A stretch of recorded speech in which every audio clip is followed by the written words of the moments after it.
Dear friends, so we are now inviting Most Venerable Ajahn Prasojan to conduct our meditation. We usually start our day with meditation. So I would like you to participate with diligence.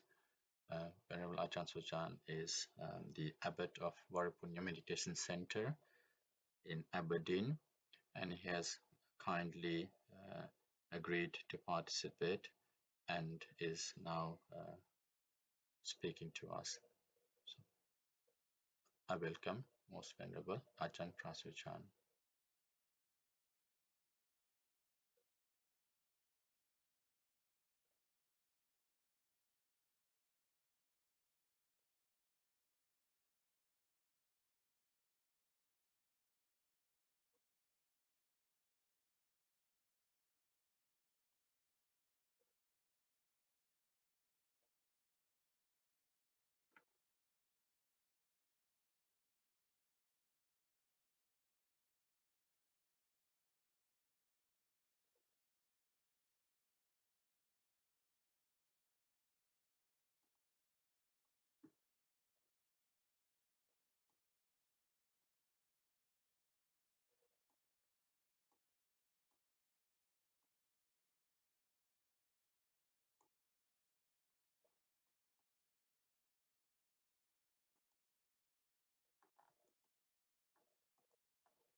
Okay.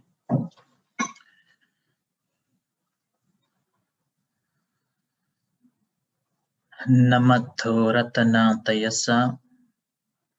May I pay homage to Triple Gem, the Buddha, Dhamma, and the Sangha. My respect goes to my parents and my teachers, and the respected venerables, their upasaka upasikas. So once again, today we are all gathering here, observing Sila,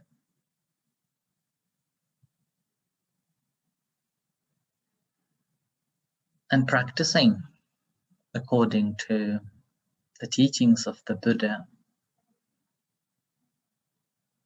to purify our minds. It is a custom that we have been practicing in our Buddhist countries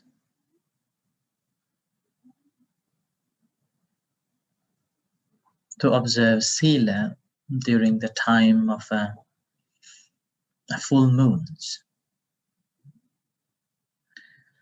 In Thailand, 4 times a month. So full moon, quarter moon, half moon.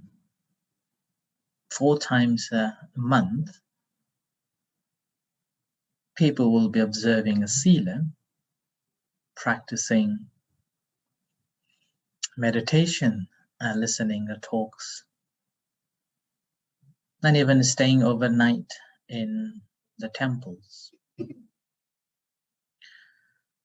And in Sri Lanka, every full moon,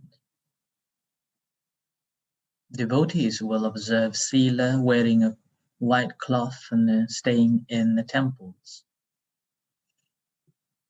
to celebrate the full moons and take that opportunity offering a dana and practice of a bhavana and expressing a true Buddhist who is walking towards the wholesome cultivation and wholesome deeds, accumulation of wholesome deeds to find or to reach the Nibbana, the supreme liberation. And doesn't matter where we are, it doesn't matter which country are we from, the Dhamma is same to all. Dhamma, there is no difference at all. Everyone feels similar. Everyone experiences similar. Doesn't matter we are in this modern age or we were during the time of the Buddha. Everyone's mind are similar. We all have a similar understanding. But to understand this Dhamma, or understanding the truth, the reality, we interpret in different languages. That's why the word that we use always deceives the reality.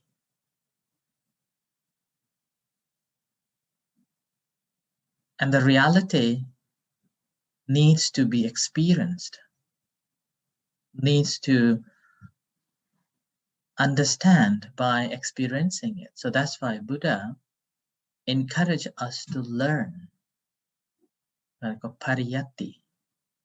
Learn the teachings. It's like you have a map. You have to learn how to look at the map. Without learning how to look at the map, you won't be able to go with the map. So first we have to learn. And the second, after we have learned, we walk using that map.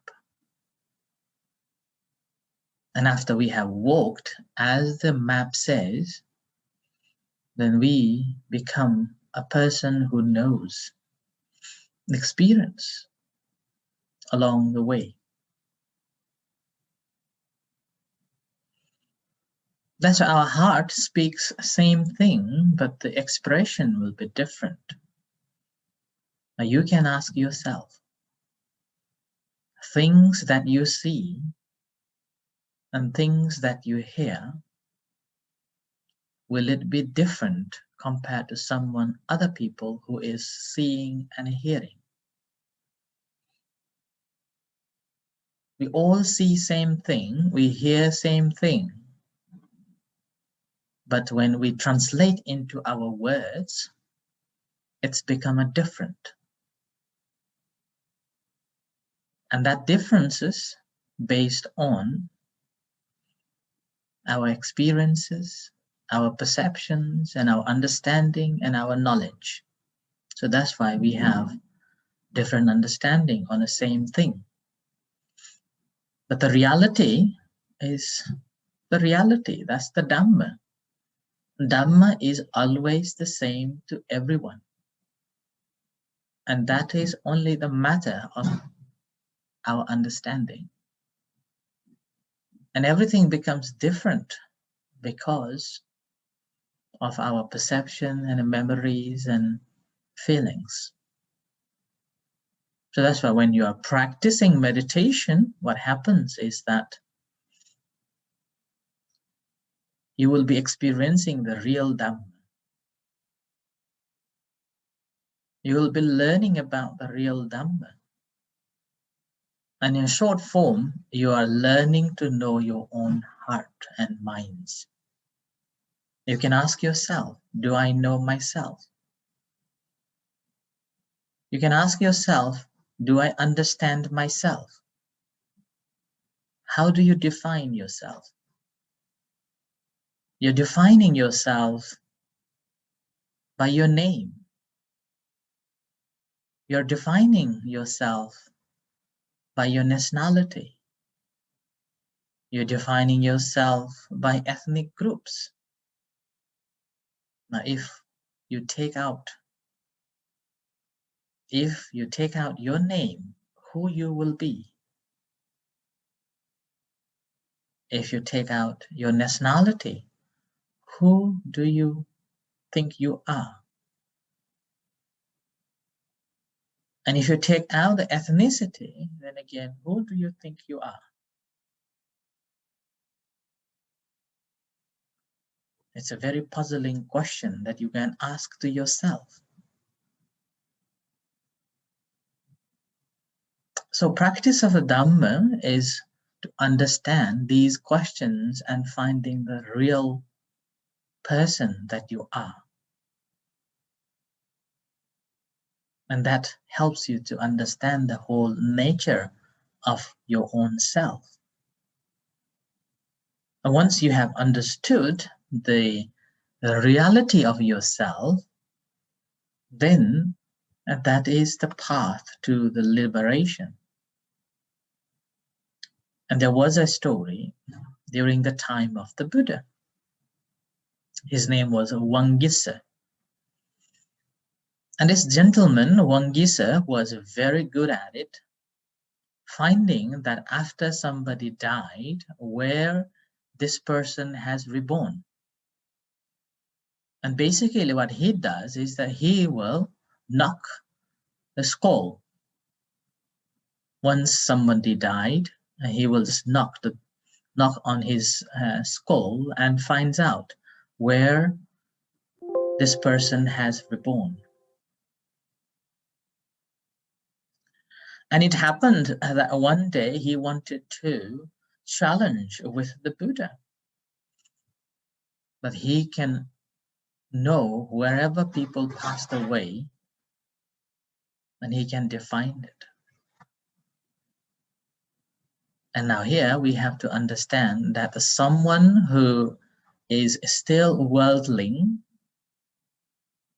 hasn't attained the liberation, and their mind and heart are still engaged in the lust, in the desire, in the wantings, then we will be reborning in one of the realms, in different realms. So we have to reborn in other places. Whereas someone, a person who has attained the Nibbana or the Arhat, then there is no space, there is no existence. So with that, he came to the Buddha, and then he knocked the skulls of other beings, other people who passed away, and predicted, not a prediction, he said that this person has reborn in this place, this person has reborn in that place, so on.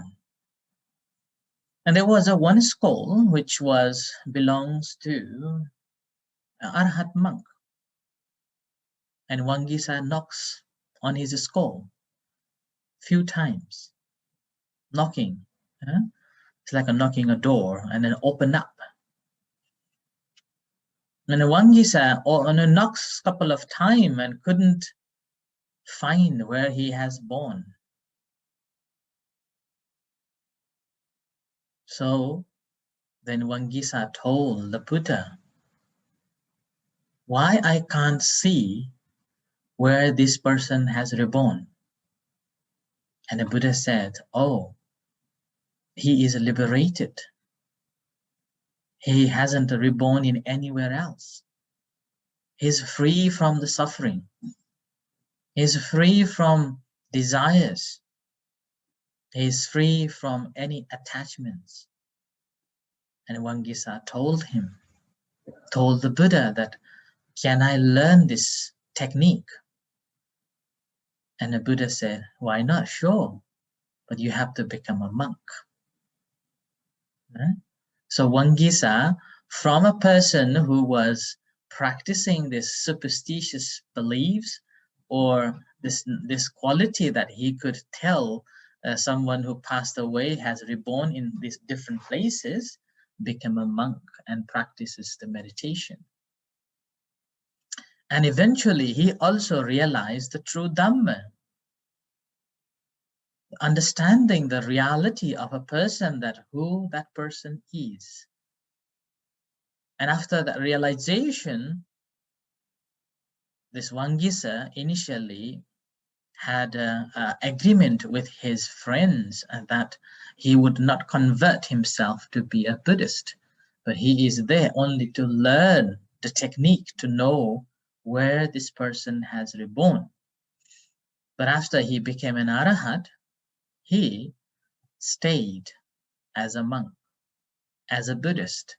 And when his friends came and asked him to return, he simply ran away and stayed being a monk. So that's why we always have to question that, who am I? When we understood what we really are, then that brings the real happiness. And our heart always tells the truth, not the brain. When we are thinking, we are conceptualizing, thinking about this, thinking about that on the basis of what we know. But our heart always tells the truth, because our heart is beeping at all the time in the present moment. And you can touch your heart. Yeah? It never be the past and never be the future. It's always beeping here and now. And every time when you feel it, you are in the present moment. Your mind automatically becomes calm, automatically becomes in the present. It's called Pachupanna Dhamma. And that is the reality that we are learning to know, learning to understand. The moment when we understood, then we will be away from our thoughts. We will be not thinking about it, but we will be experiencing what it is, experiencing things that arises here and now. And that is the Pachupanna Dhamma. So Dhamma, that's why, is always the true to everyone, which is beyond our concept, beyond our limiting by our words. That's when we practice meditation, what happens is that we are experiencing the reality pertaining to itself rather than as we want it to be. Now, when we pay attention to the breath, we can interfere with the breath very easily.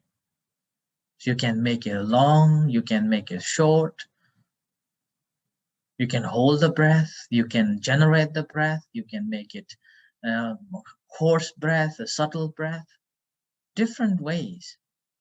And that's not the reality, that's not the Dhamma. The Dhamma is a natural truth that happens naturally without any interference.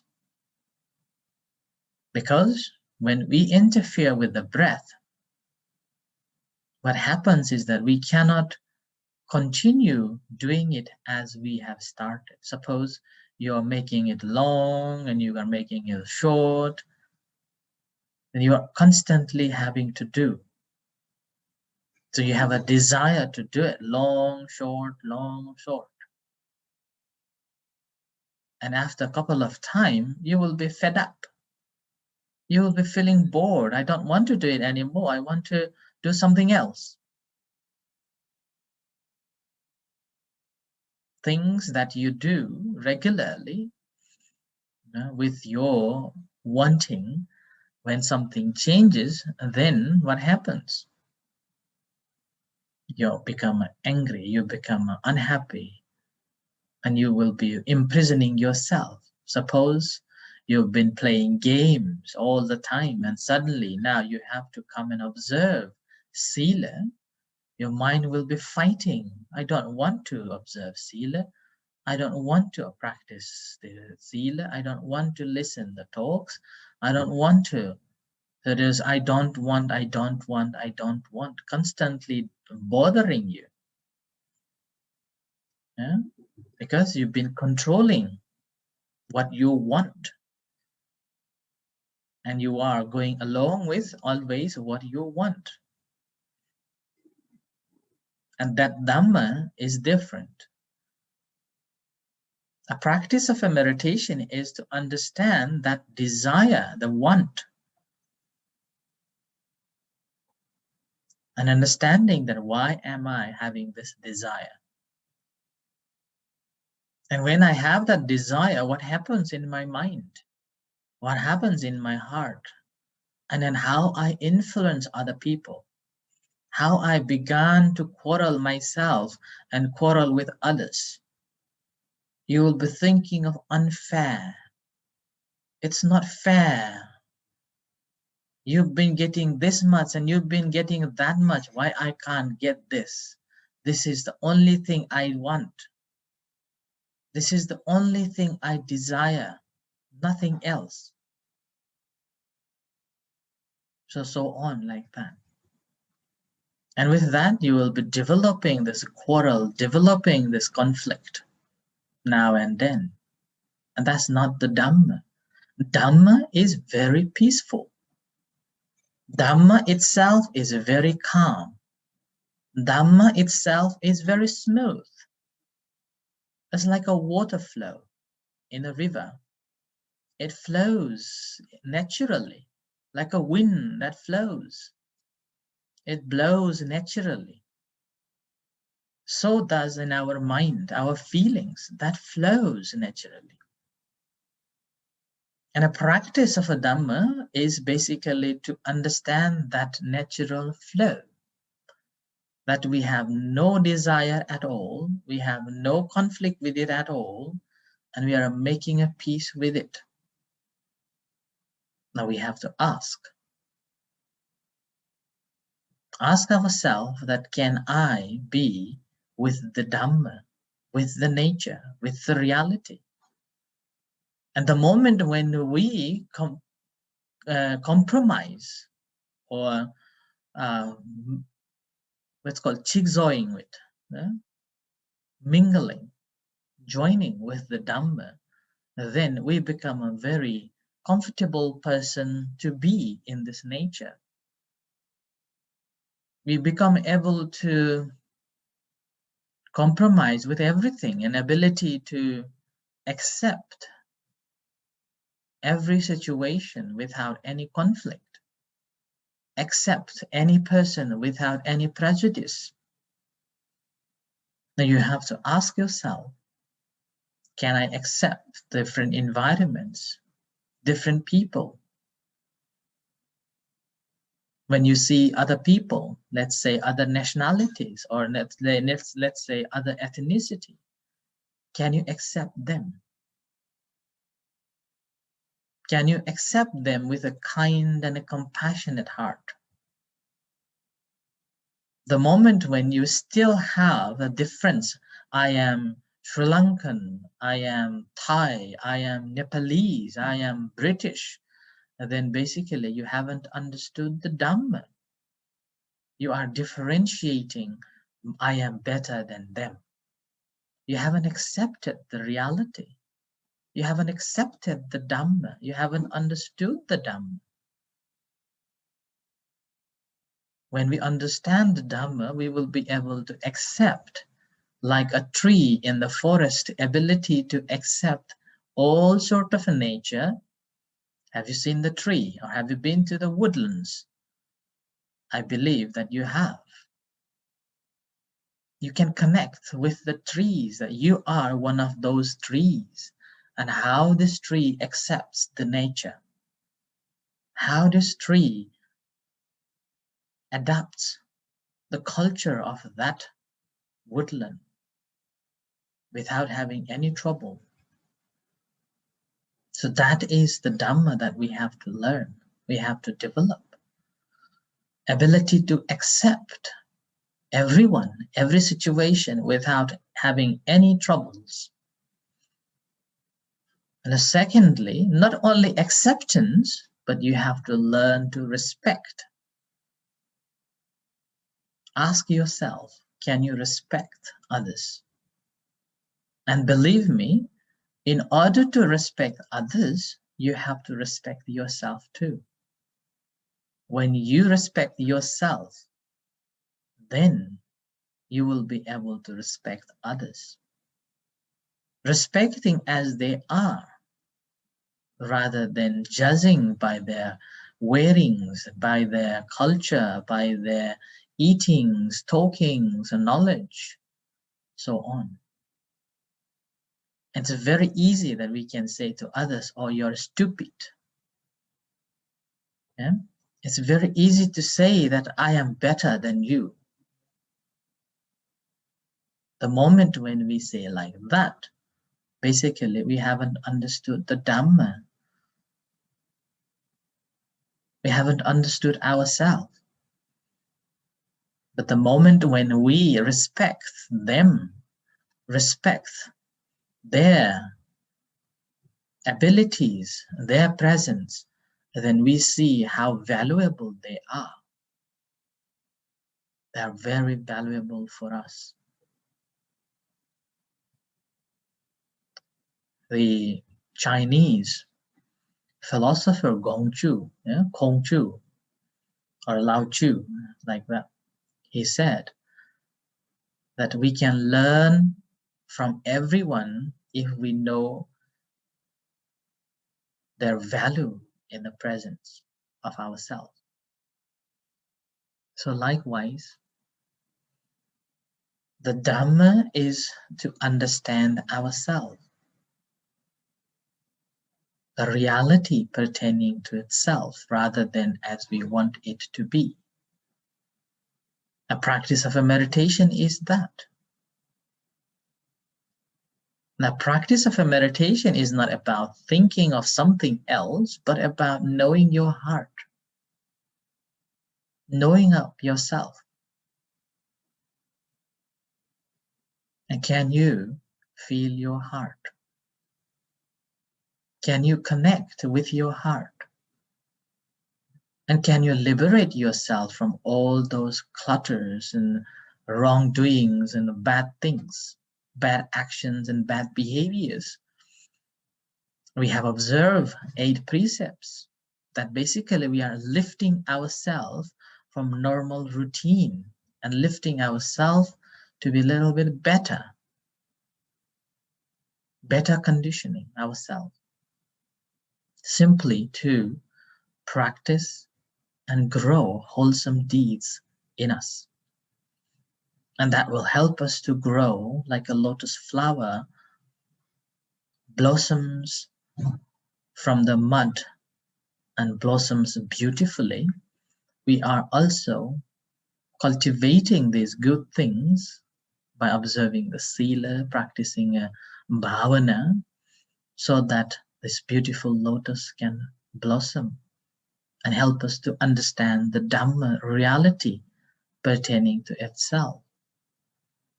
And understanding the true knowledge of ourselves by understanding and feeling from our hearts.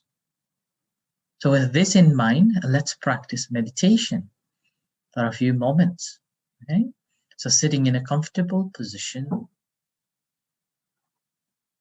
bringing your mind and heart to the moment here and now.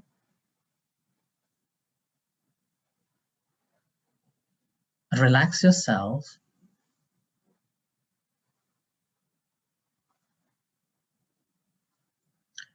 And as you sit comfortably, observing your sitting body.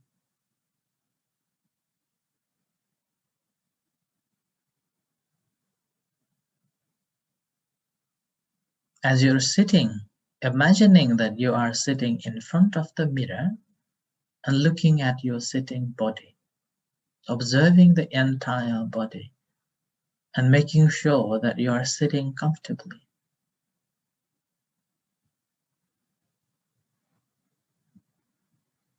And relax. And as you're sitting comfortably, observing the entire body, feel the beating heart.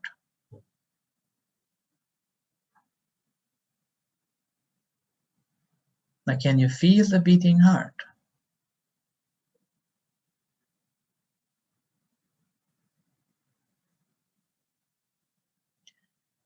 The more you become a calmer, you will be able to observe the beating heart.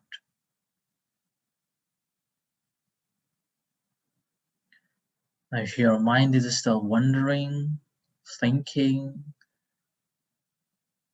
disturbed, then observing the entire body breathe. So breathing in, breathing out, breathing in, breathing out, couple of times.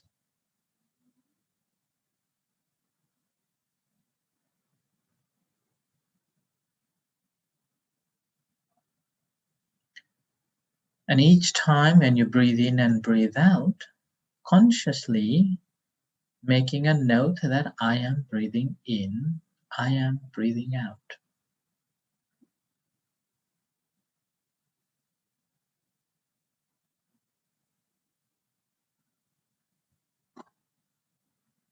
As you are observing the incoming breath and outgoing breath and mentally making a note of it, you will observe that you have become a calmer and closer to your heart.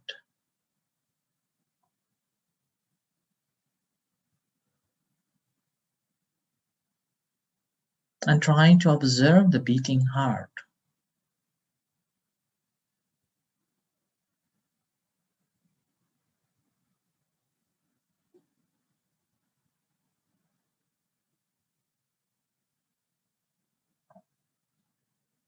So beating heart is one thing, breathing in and breathing out is another. So we take the refuge on breathing in and breathing out, but try to observe the beating heart.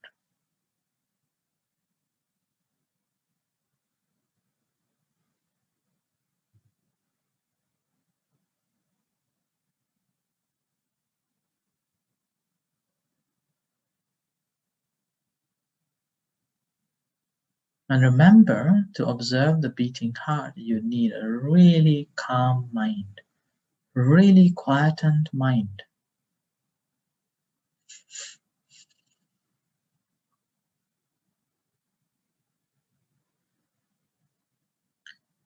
And as you feel your beating heart, see, you will be observing a tuk tuk, tuk tuk, tuk tuk.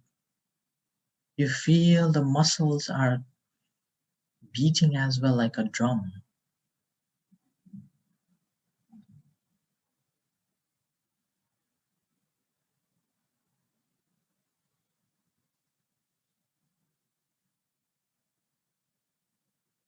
And it changes as well.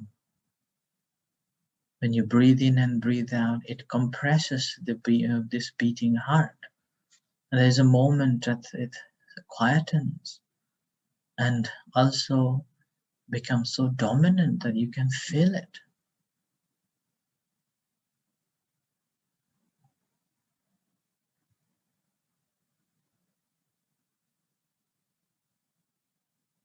And this is the Dhamma.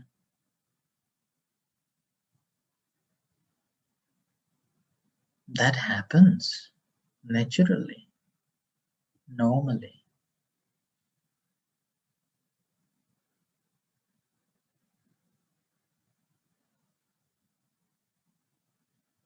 Similar way now, observing your breath.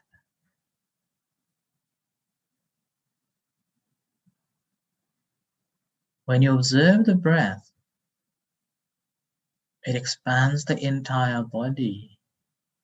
When breathe in and when you breathe out, it contracts the entire body like a balloon.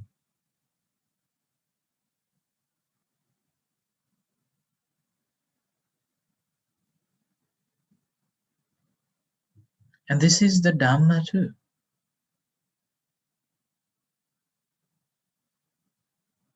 This is the reality.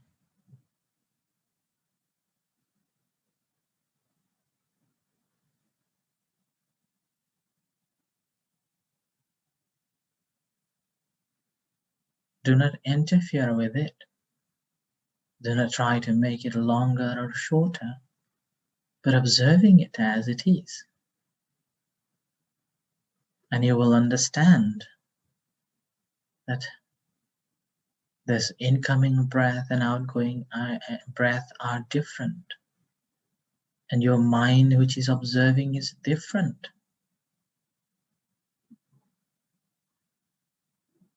Every time when you observe the incoming breath, you feel different.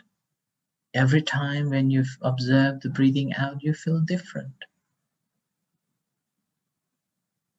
If you are not controlling it.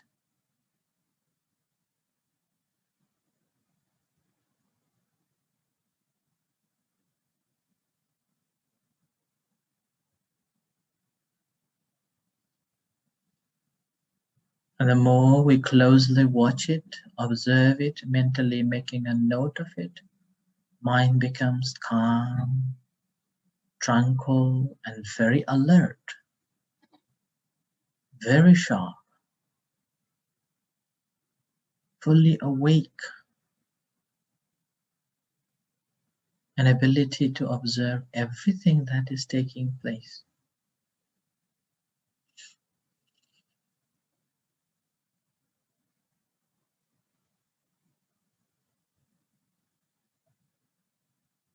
Mind distracts to other things.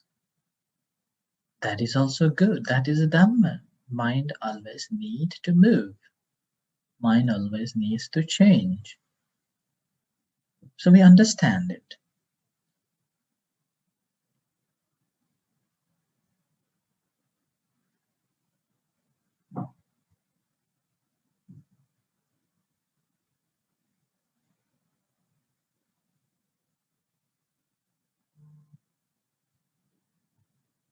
And it brings joy. Joy of knowing. Joy of being.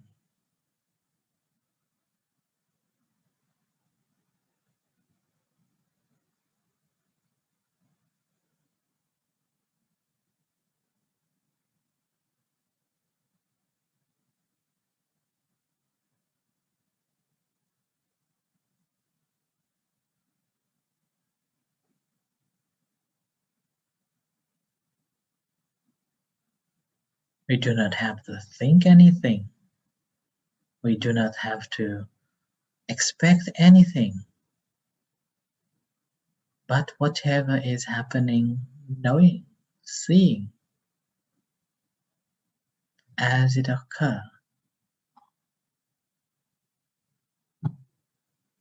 Try not to interpret it. Just understanding it.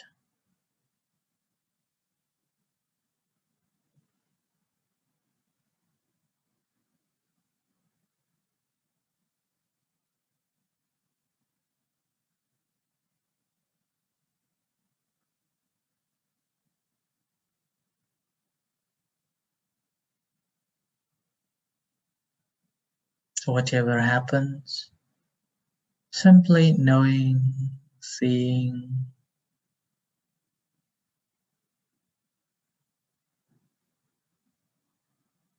and understanding it.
And now we will practice the loving kindness meditation. So bring your attention to observe the entire body.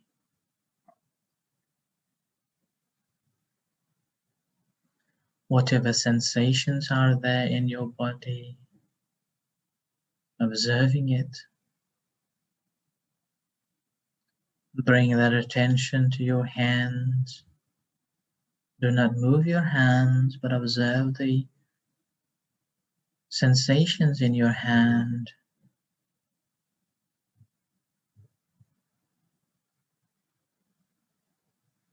And bring that attention to your heart, observing the beating heart, connecting with your heart. And if you find very difficult to connect with your heart, physically you may put your right hand on your heart and try to feel it. Or physically smiling with your heart. So smile and feel the connection with it.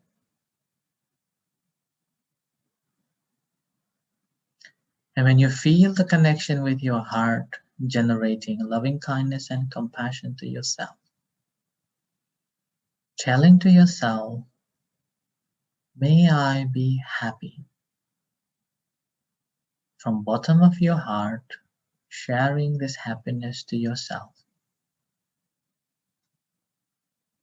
May I be free from suffering. Feeling the freedom from all kinds of suffering.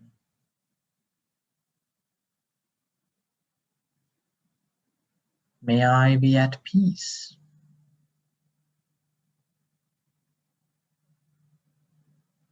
May I be free from hurtfulness, hatred, ill will, animosity.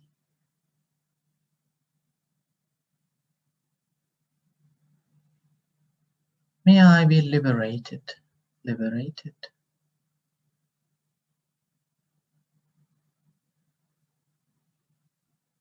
Similarly, sharing loving kindness and compassion to all other beings, starting from near dear one, the person who is sitting next to you, family members, relatives, friends, and all other sentient beings. Whatever beings there are, visible and invisible beings, in the room, in the city, in the country, on earth, and in the universe.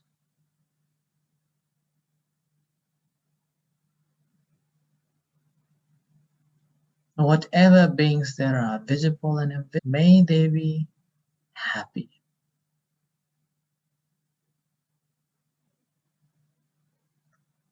May they be at peace. May they be free from suffering.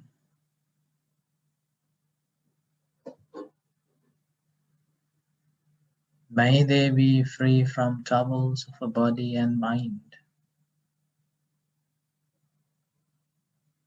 May they be free from hurtfulness, hatred, ill will, animosity.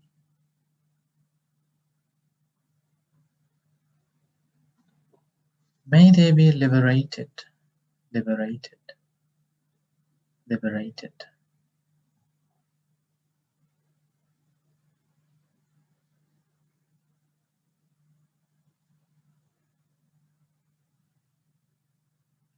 Bring your attention to your hand.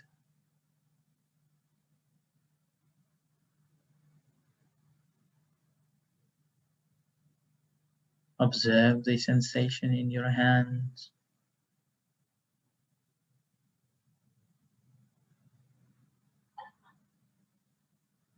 And to your body.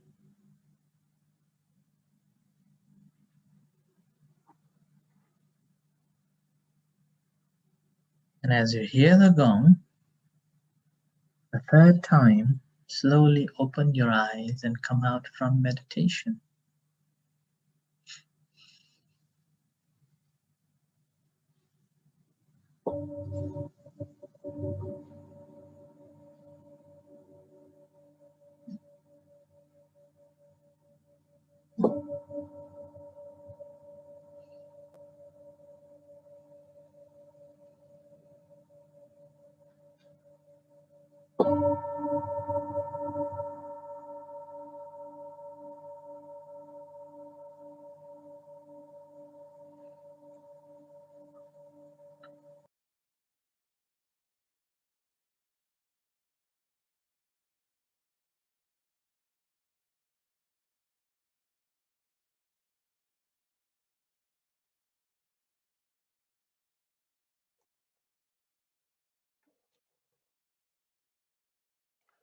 So we thank Most Venerable Phra Ajahn Sujan for his time to guide us in meditation and practice. So we pay our gratitude, show our gratitude to the Most Venerable for his guidance in meditation. So may all merit accumulated be conducive for his well-being, good health and happiness.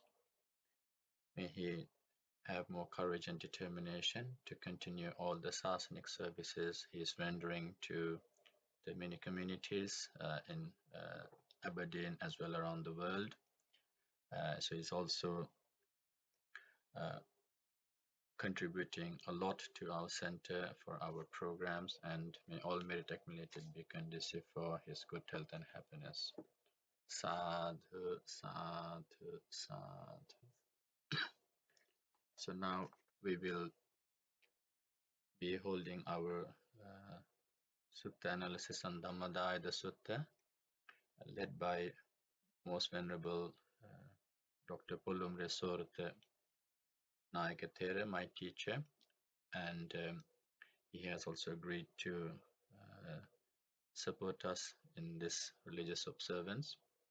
The discussion is held in Sinhala and translated into Nepali language by Venerable Panyaratana in Nepal from Sri Sumangal Bihar. So we will invite them for our next program. ඊළඟ වැඩසටහනට සම්බන්ධ වෙනවා අපේ ගෞරවනීය ලොකු ස්වාමීන්ද්‍රයන් වහන්සේ, මාගේ ගුරු දේවයන් අතිපූජ්‍ය අවසරයි පොල්ලුමරේ සෝරත නායක ස්වාමීන්ද්‍රයන් වහන්සේ ලංකාවේ එළගොල්ල ශ්‍රී සුධර්මරාම විහාරස්ථානයේ සිට අද දවසට ඒ සූත්‍ර සාකච්ඡාව නැත්නම් ඒ විශ්ලේෂණ විවරණය සඳහා උන්වහන්සේ සූදානම් සිටිනවා. ධම්මදායද සූත්‍ර ආශ්‍රයෙන් අද දවසේ ඒ සූත්‍ර විශ්ලේෂණය පවත්වන්නේ. ඒ සිංහල භාෂාවෙන් කරද්දී ඒ අනුවාදය කරනවා නැත්නම් පරිවර්තන කරන අපේ නේපාලයේ ශ්‍රී සුමංගල විහාරයේ විහාරාධිකාරී අතිපූජ්‍ය ශාස්ත්‍රපති නේපාලයේ පඤ්ඤාරතන ස්වාමීන්ද්‍රයන් වහන්සේ, අප සහෝදර ස්වාමීන්ද්‍රයන් වහන්සේ ඒ දෙපළම බොහොම කරුණාවෙන් තමන්ගේ කාලය විඩංගු කොට අප වෙනුවෙන් මේ පින්කම වෙනුවෙන් කාලය ගත කරලා තමන්ගේ ධර්මඥානය අපේ ධර්මාබෝධය සඳහා ගත කරනවා. ඉතින් උන්වහන්සේලාට මා ගෞරවපූර්වකව මේ සූත්‍ර විශ්ලේෂණය සූත්‍ර විවරණය සඳහා වඩිනමින් ඒ නිසා අපි තව සුළු මොහොතකින් විනාඩියකින් දෙකකින් සම්බන්ධ වෙනවා. තෙරුවන් සරණයි.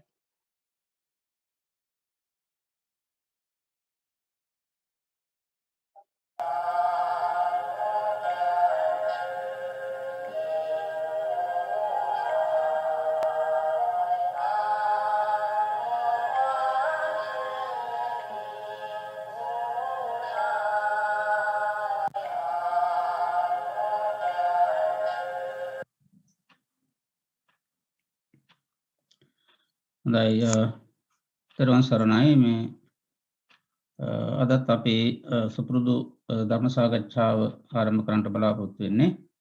අද අපි සාකච්ඡා කරන්නේ මජ්ක්‍ධිම නිකායේ ධම්මදායාද සූත්‍රය. මේ සූත්‍රයත් පොදුවේ කියවලා බලනකොට ටිකක් දීර්ඝ සූත්‍රයක් වගේම එක්තරා විදිහකින් ටිකක් ඍජුවම තේරුම් ගන්න අපහසුයි කියලා හිතන මට මේ සූත්‍ර දේශනාවක්. ඒ වුණත් මම හිතන්නේ අපිට මේ සාකච්ඡාව කරන අවස්ථාවේදී පැහැදිලි කර ගන්න පුළුවන් වෙයි මේ සූත්‍රයෙන් මොකද්ද බුදුහාරෝ අපට දෙන්න උත්සාහ කරපු පණිවිඩය කියලා. श्रद्धालु सम्पूर्ण उपासक उपासिकाहरू सबैलाई मङ्गलमय कामना गर्दै आजको यो धर्म छलफल अगाडि बढाउन चाहन्छु।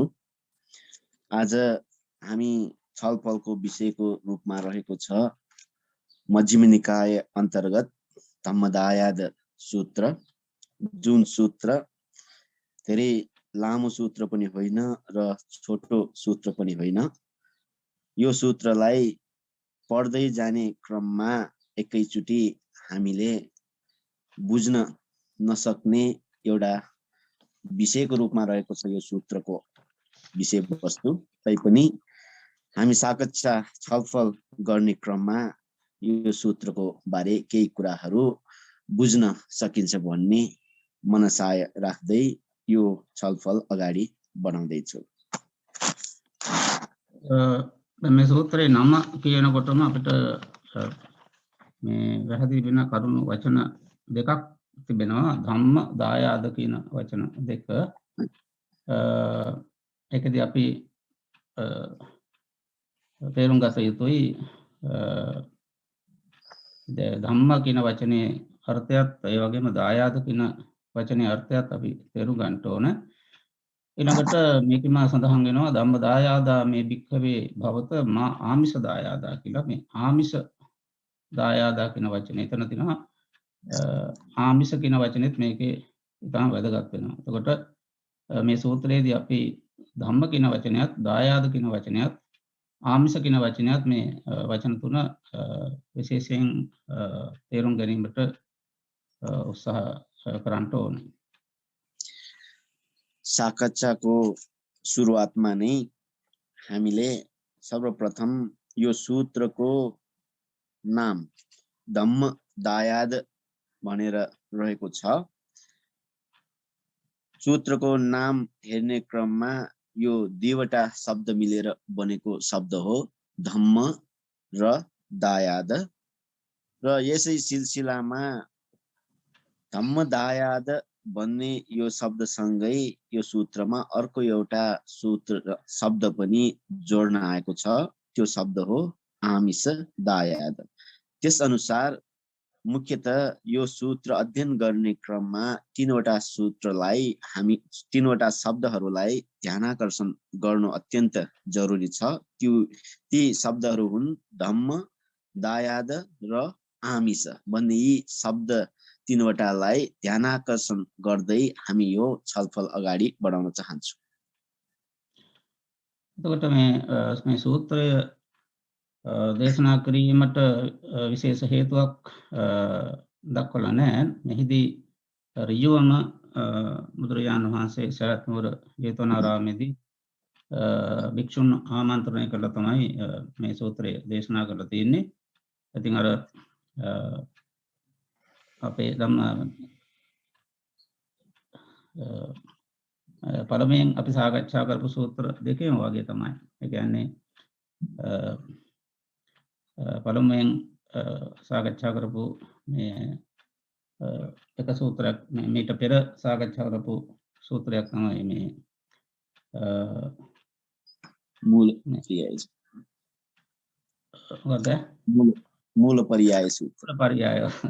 මූලපරියාය සූත්‍රය. ඒ වගේම සබ්බාසව සූත්‍රය. මේ සූත්‍ර දෙකම කිසියම් භික්ෂූන් අමතලා දේශනා කරලා තියෙන්නේ.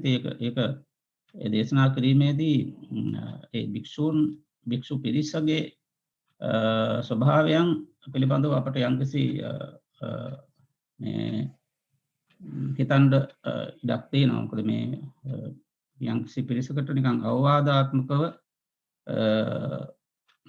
දේශනා කරපු සූත්‍ර වශයෙන් තමයි දකින්නේ. එතකොට මේ ධම්මදායාද සූත්‍රෙත් කිසියම් විශේෂිත භික්ෂු පිරිසක් අරමුණු කරගෙන දේශනා කරපයක් විදිහට තමයි මා දකින්නේ. यो धम्मदायाद सूत्रको सुरुवातमा नै हेर्दाखेरि यो सूत्र देशना गर्नुको कुनै पनि विशेष कारण नरहेको चाहिँ देखिन्छ। यो भन्दा पहिला हामीले छलफल गरेका सूत्रहरू जुन मूल पर्याय सूत्र र सब्बासव सूत्र आदि सूत्र लगायत यो धम्मदायाद सूत्र देशना गरेको कारणलाई हेर्ने क्रममा कुनै पनि विशेष कारण नरहेको र जुन एक ठाउँमा जम्मा भएका भिक्षुहरूलाई सम्बोधन गर्दै भगवान बुद्धले जेतुनाराम श्रावस्तीको जेतुनाराममा बस्नुहुँदा यो सूत्र देशना गर्नुभएको चाहिँ देखिन्छ। මෙහිදී බුදුහාමුදුරුවෝ අවධාරණය කරන්නේ භික්ෂුන් වහන්සේලාට මේ ආමිෂය උරුමය කරගෙන ඉන්න එපා, ආමිෂය වත්කම කරගෙන ඉන්න එපා. තමන්ගේ ජීවිතේ වත්කම බවට හෝ නැත්නම් උරුමය බවට පත් කරගත යුත්තේ ධර්මය කියන එක තමයි බුදුරජාණන් වහන්සේ අවධාරණය කරන්නේ. එතකොට මේකෙන් පැහැදිලි වෙනවා ඒ කියන්නේ වක්‍රව වගේ කියවෙනවා මේ සූත්‍රයේ දේශනාවට ඇහුම්කන් දුන්න භික්ෂුන් වහන්සේලා ඒ ආමන්ත්‍රණය ලැබුව භික්ෂුන් වහන්සේලා මේ ආමිෂය ගැන වැඩි සැලකිල්ලක් තිබිච්ච භික්ෂුන් වහන්සේලා කියලා අපට හැඟෙනවා. ඒ කියන්නේ ආමිෂය කියලා කියන්නේ මේ ලෞකික සම්පත් පිළිබඳව තියෙන ආශාව දෙන එකයි. එතකොට ලෞකික සම්පත් වලට ගිජු වෙච්ච පිරිසක් ආමන්ත්‍රණය කරලා යම්කිසි අවවාදාත්මකව කොහොම කරන්න එපා, මෙහෙම කරන එක හොඳයි කියලා අන්න ඒ වගේ අරමුණකින් දේශනා කරපු සූත්‍රයක් වශයෙන් අපට පෙනෙනවා. यो धम्मदायाद सूत्रमा भगवान बुद्धले विशेषत दुईवटा कुराहरूलाई ध्यानाकर्षण गर्नुहुन्छ। एउटा कुरा चाहिँ कुनै पनि बेला कुनै पनि भिक्षु आमिष प्रति चाहिँ आसक्त नहुनु या त आमिष दानको उत्तराधिकारी नहुनु नबन्नु र अर्को भगवान बुद्धको एउटा ध्यानाकर्षण चाहिँ के रहेको छ त भन्दाखेरि आमिष दायादको उत्तराधिकारी बन्नु भन्दा पनि धर्मदायादको उत्तराधिकारी बन्नु अत्यन्त जरुरी छ भन्ने कुरा चाहिँ भगवान बुद्धले यस देशनामा चाहिँ ध्यानाकर्षण गर्नुभएको चाहिँ देखिन्छ। अब यो विषयलाई लिएर भगवान बुद्धले देशना गर्ने क्रममा अध्ययन गर्नेहरूको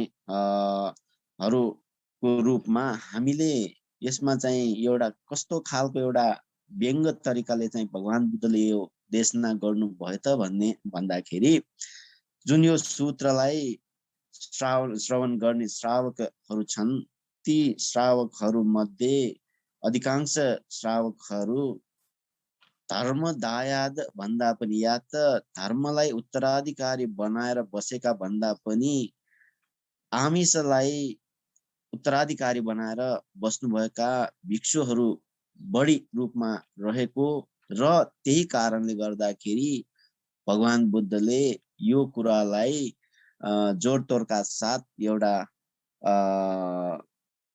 देशना गर्नुभयो कि भन्ने कुरा हामीले चाहिँ अनुमान लगाउन चाहिँ सकिन्छ। නිර්වාණගාමිනී ප්‍රතිපදාව ගැන කතා කරනකොට බුදුරජාණන් වහන්සේ මේ ලෝකේ පහළ වෙලා අපට දුන්න විශේෂ පණිවිඩය තමයි මේ දුකින් ඈතර වීමේ මඟ පෙන්වා දීම. එතකොට මේ සූත්‍රය මේ භික්ෂුන් වහන්සේලා සඳහා දේශනා කළයි කියලා අපි කතා කළත් මෙහිදී අපි සලකන්න හොඳ නැහැ මේක භික්ෂුන් වහන්සේලාට පමණක් දේශනා කරපු එකක් කියලා. ඒ මොකද කිසියම් කෙනෙක් නිවන් අරමුණු කරගෙන මේ දුකින් ඈතර වෙන්න ඕනේ කියන අරමුණ තියෙනවා නම් ඒ සියලු දෙනාම ඒ බුදුරජාණන් වහන්සේගේ ශ්‍රාවකයෝ බවට පත් වෙනවා. එතකොට ඒ බුද්ධ ශ්‍රාවකයන් වශයෙන් ජීවත් වෙන හැමෝම මේ කරුණ සිහියට ගත යුතුයි කියන එක මෙතනදී අවධාරණය කරනවා. ඒ කියන්නේ ලෞකික සම්පත් කෙරෙහි තියෙන ඇල්ම අඩු කරගත යුතුයි. ඒ වගේම ධර්ම මාර්ගයට සිත නැඹුරු කරගත යුතුයි කියන එක මෙහිදී අවධාරණය කරනවා. हामी सबै बौद्धहरूको एउटा उद्देश्य भनेकै निर्वाण लाभ गर्नु हो। यो भव संसारबाट यो दुःखबाट मुक्त भएर निर्वाण साक्षात्कार गर्नु नै हामी सबैको एउटा परम उद्देश्य हो। यो अनुसार जुन भगवान बुद्धले भिक्षुहरूलाई सम्बोधन गर्दै जुन निर्वाण लाभ गर्ने मार्ग पद्धतिको बारे उहाँले देशना गर्नुभयो, जुन किसिमको एउटा शिक्षा प्रणालीको बारे उहाँले देशना गर्नुभयो, त्यो केवल भिक्षुहरूको लागि मात्र भनेर चाहिँ हामीले सोच्नु हुँदैन। भिक्षुहरूलाई सम्बोधन गर्दै उहाँ भगवान बुद्धले यो उपदेश दिनुभए तापनि दुःखबाट मुक्त भएर निर्वाण लाभ गर्न चाहने जुन प्रकारका व्यक्तिहरूले पनि आचरण गर्न योग्य शिक्षा प्रणाली या एउटा सिद्धान्त हो यो धम्म दायाद सूत्रमा उहाँले देशना गर्नुभएको। त्यसै क्रममा चाहिँ यदि कोही व्यक्ति यो निर्वाण लाभ गर्न चाहनुहुन्छ भने आमिष दान या त भौतिक सम्पत्तिहरू प्रति आसक्त नहुनु र भौतिक सम्पत्तिबाट हामी टाढा भएर जुन धर्मको मार्ग पद्धतिलाई अपनाउन सकेमा हामीले निर्वाणलाई साक्षात्कार गर्न सकिन्छ भन्ने कुरा चाहिँ भगवान बुद्धले यो सूत्रमा ध्यानाकर्षण गर्नुभएको देखिन्छ। දුකක් ඇතිවීමට නැත්නම් දුක ඇතිවීමට හේතු වශයෙන් ධම්මචක්ක සූත්‍රයේම පැහැදිලි කරලා තිනවා මේ තෘෂ්ණාව සහ අන්තගාමී පිළිවෙත් ඒ දුක ඇතිවීමට හේතු වශයෙන් තමයි සඳහන් වෙන්නේ. එතකොට මේ තෘෂ්ණාව කිව්වහම දැන් මෙතෙන්දී මේ අන්න ආමිෂය කියන වචනය ඒකත් එක්කයි සම්බන්ධ වෙන්නේ. එතකොට ආමිෂ කියලා කිව්වහම මේ ලෞකික සැප තව විදිහකින් කියනවා නම් මේ පසිදුරම් පිනවීම හා සම්බන්ධ මේ අදහස. ඒ වගේම මේ ධනය, බලය, ථානාන්තර මේවා පසුපස හඹා යන ගතිය. දැන් මේක තමයි මේකෙදී ආමිෂ වශයෙන් අප තේරුම් ගත යුතු වන්නේ. यहाँ दुःखको बारे कुरा गर्दाखेरि भगवान बुद्धले दुःखको कारणको रूपमा धर्मचक्र प्रवर्तन सूत्रमा देशना गर्नुभएको छ। त्यो सूत्रमा भगवान बुद्धले संसार सत्व प्राणीहरू दुःखबाट ग्रसित भएर संसार चक्रमा घुमिराख्नु पर्ने यो कारण चाहिँ तृष्णा हो र आसक्त हुनु नै एउटा कारणको रूपमा देखाउनु भएको छ।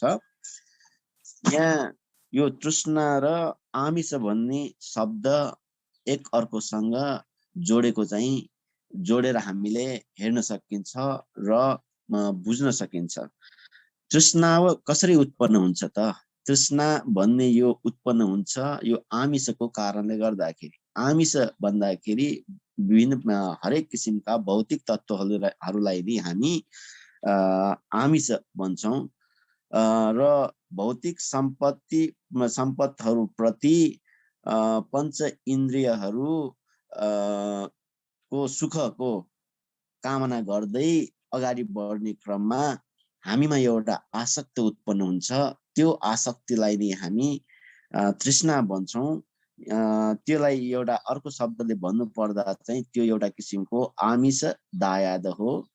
र कुनै पनि व्यक्ति आफूले विभिन्न प्रकारका पदहरूको बारे आसक्त हुन सक्छ, कुनै पनि व्यक्ति आफ्नो रोजगारीको बारे चाहिँ आसक्त हुन सक्छ, कुनै पनि व्यक्ति आफ्नो आफैमा रहेको कुनै प्रकारका क्षमताहरूको बारे अभिमान आफूमा हुन सक्छ। ती सबै चिजलाई चाहिँ एउटा एकै ठाउँमा राखेर हेर्दाखेरि यसलाई तृष्णा भन्न सक्छौँ र अर्को किसिमले भन्नु पर्दा चाहिँ यसलाई आमिष दायादको रूपमा, आमिष दायादलाई उत्तराधिकारीको रूपमा राखेर बसेको भन्न मिल्छ। මේ ධම්ම කියන වචනය බුදුරජාණන් වහන්සේගේ ඉගැන්වීම් අතර නොයෙකුත් නොයෙකුත් අර්ථයන් සඳහන් වෙනවා. එයින් එක අර්ථයක් තමයි මේ බුදුරජාණන් වහන්සේගේ ඉගැන්වීම් කියන එක. ධම්ම කියන වචනයෙන් මේ සඳහන් කරන්න පුළුවන්. තව එකක් තමයි සත්‍යය කියන එක. ලෝකයේ යථාර්ථය කියන එක. ඒ වගේම ස්වභාව ධර්මය කියන අදහසත් ධම්ම කියන වචනයත් එක්ක සම්බන්ධ වෙනවා. එතකොට මේ සමස්තයක් වශයෙන් ගත්තාම මේ සූත්‍රයේ ධම්ම කියන වචනයෙන් මේ අවධාරණය කරලා තියෙන්නේ ආර්ය ශ්‍රාණික මාර්ගය.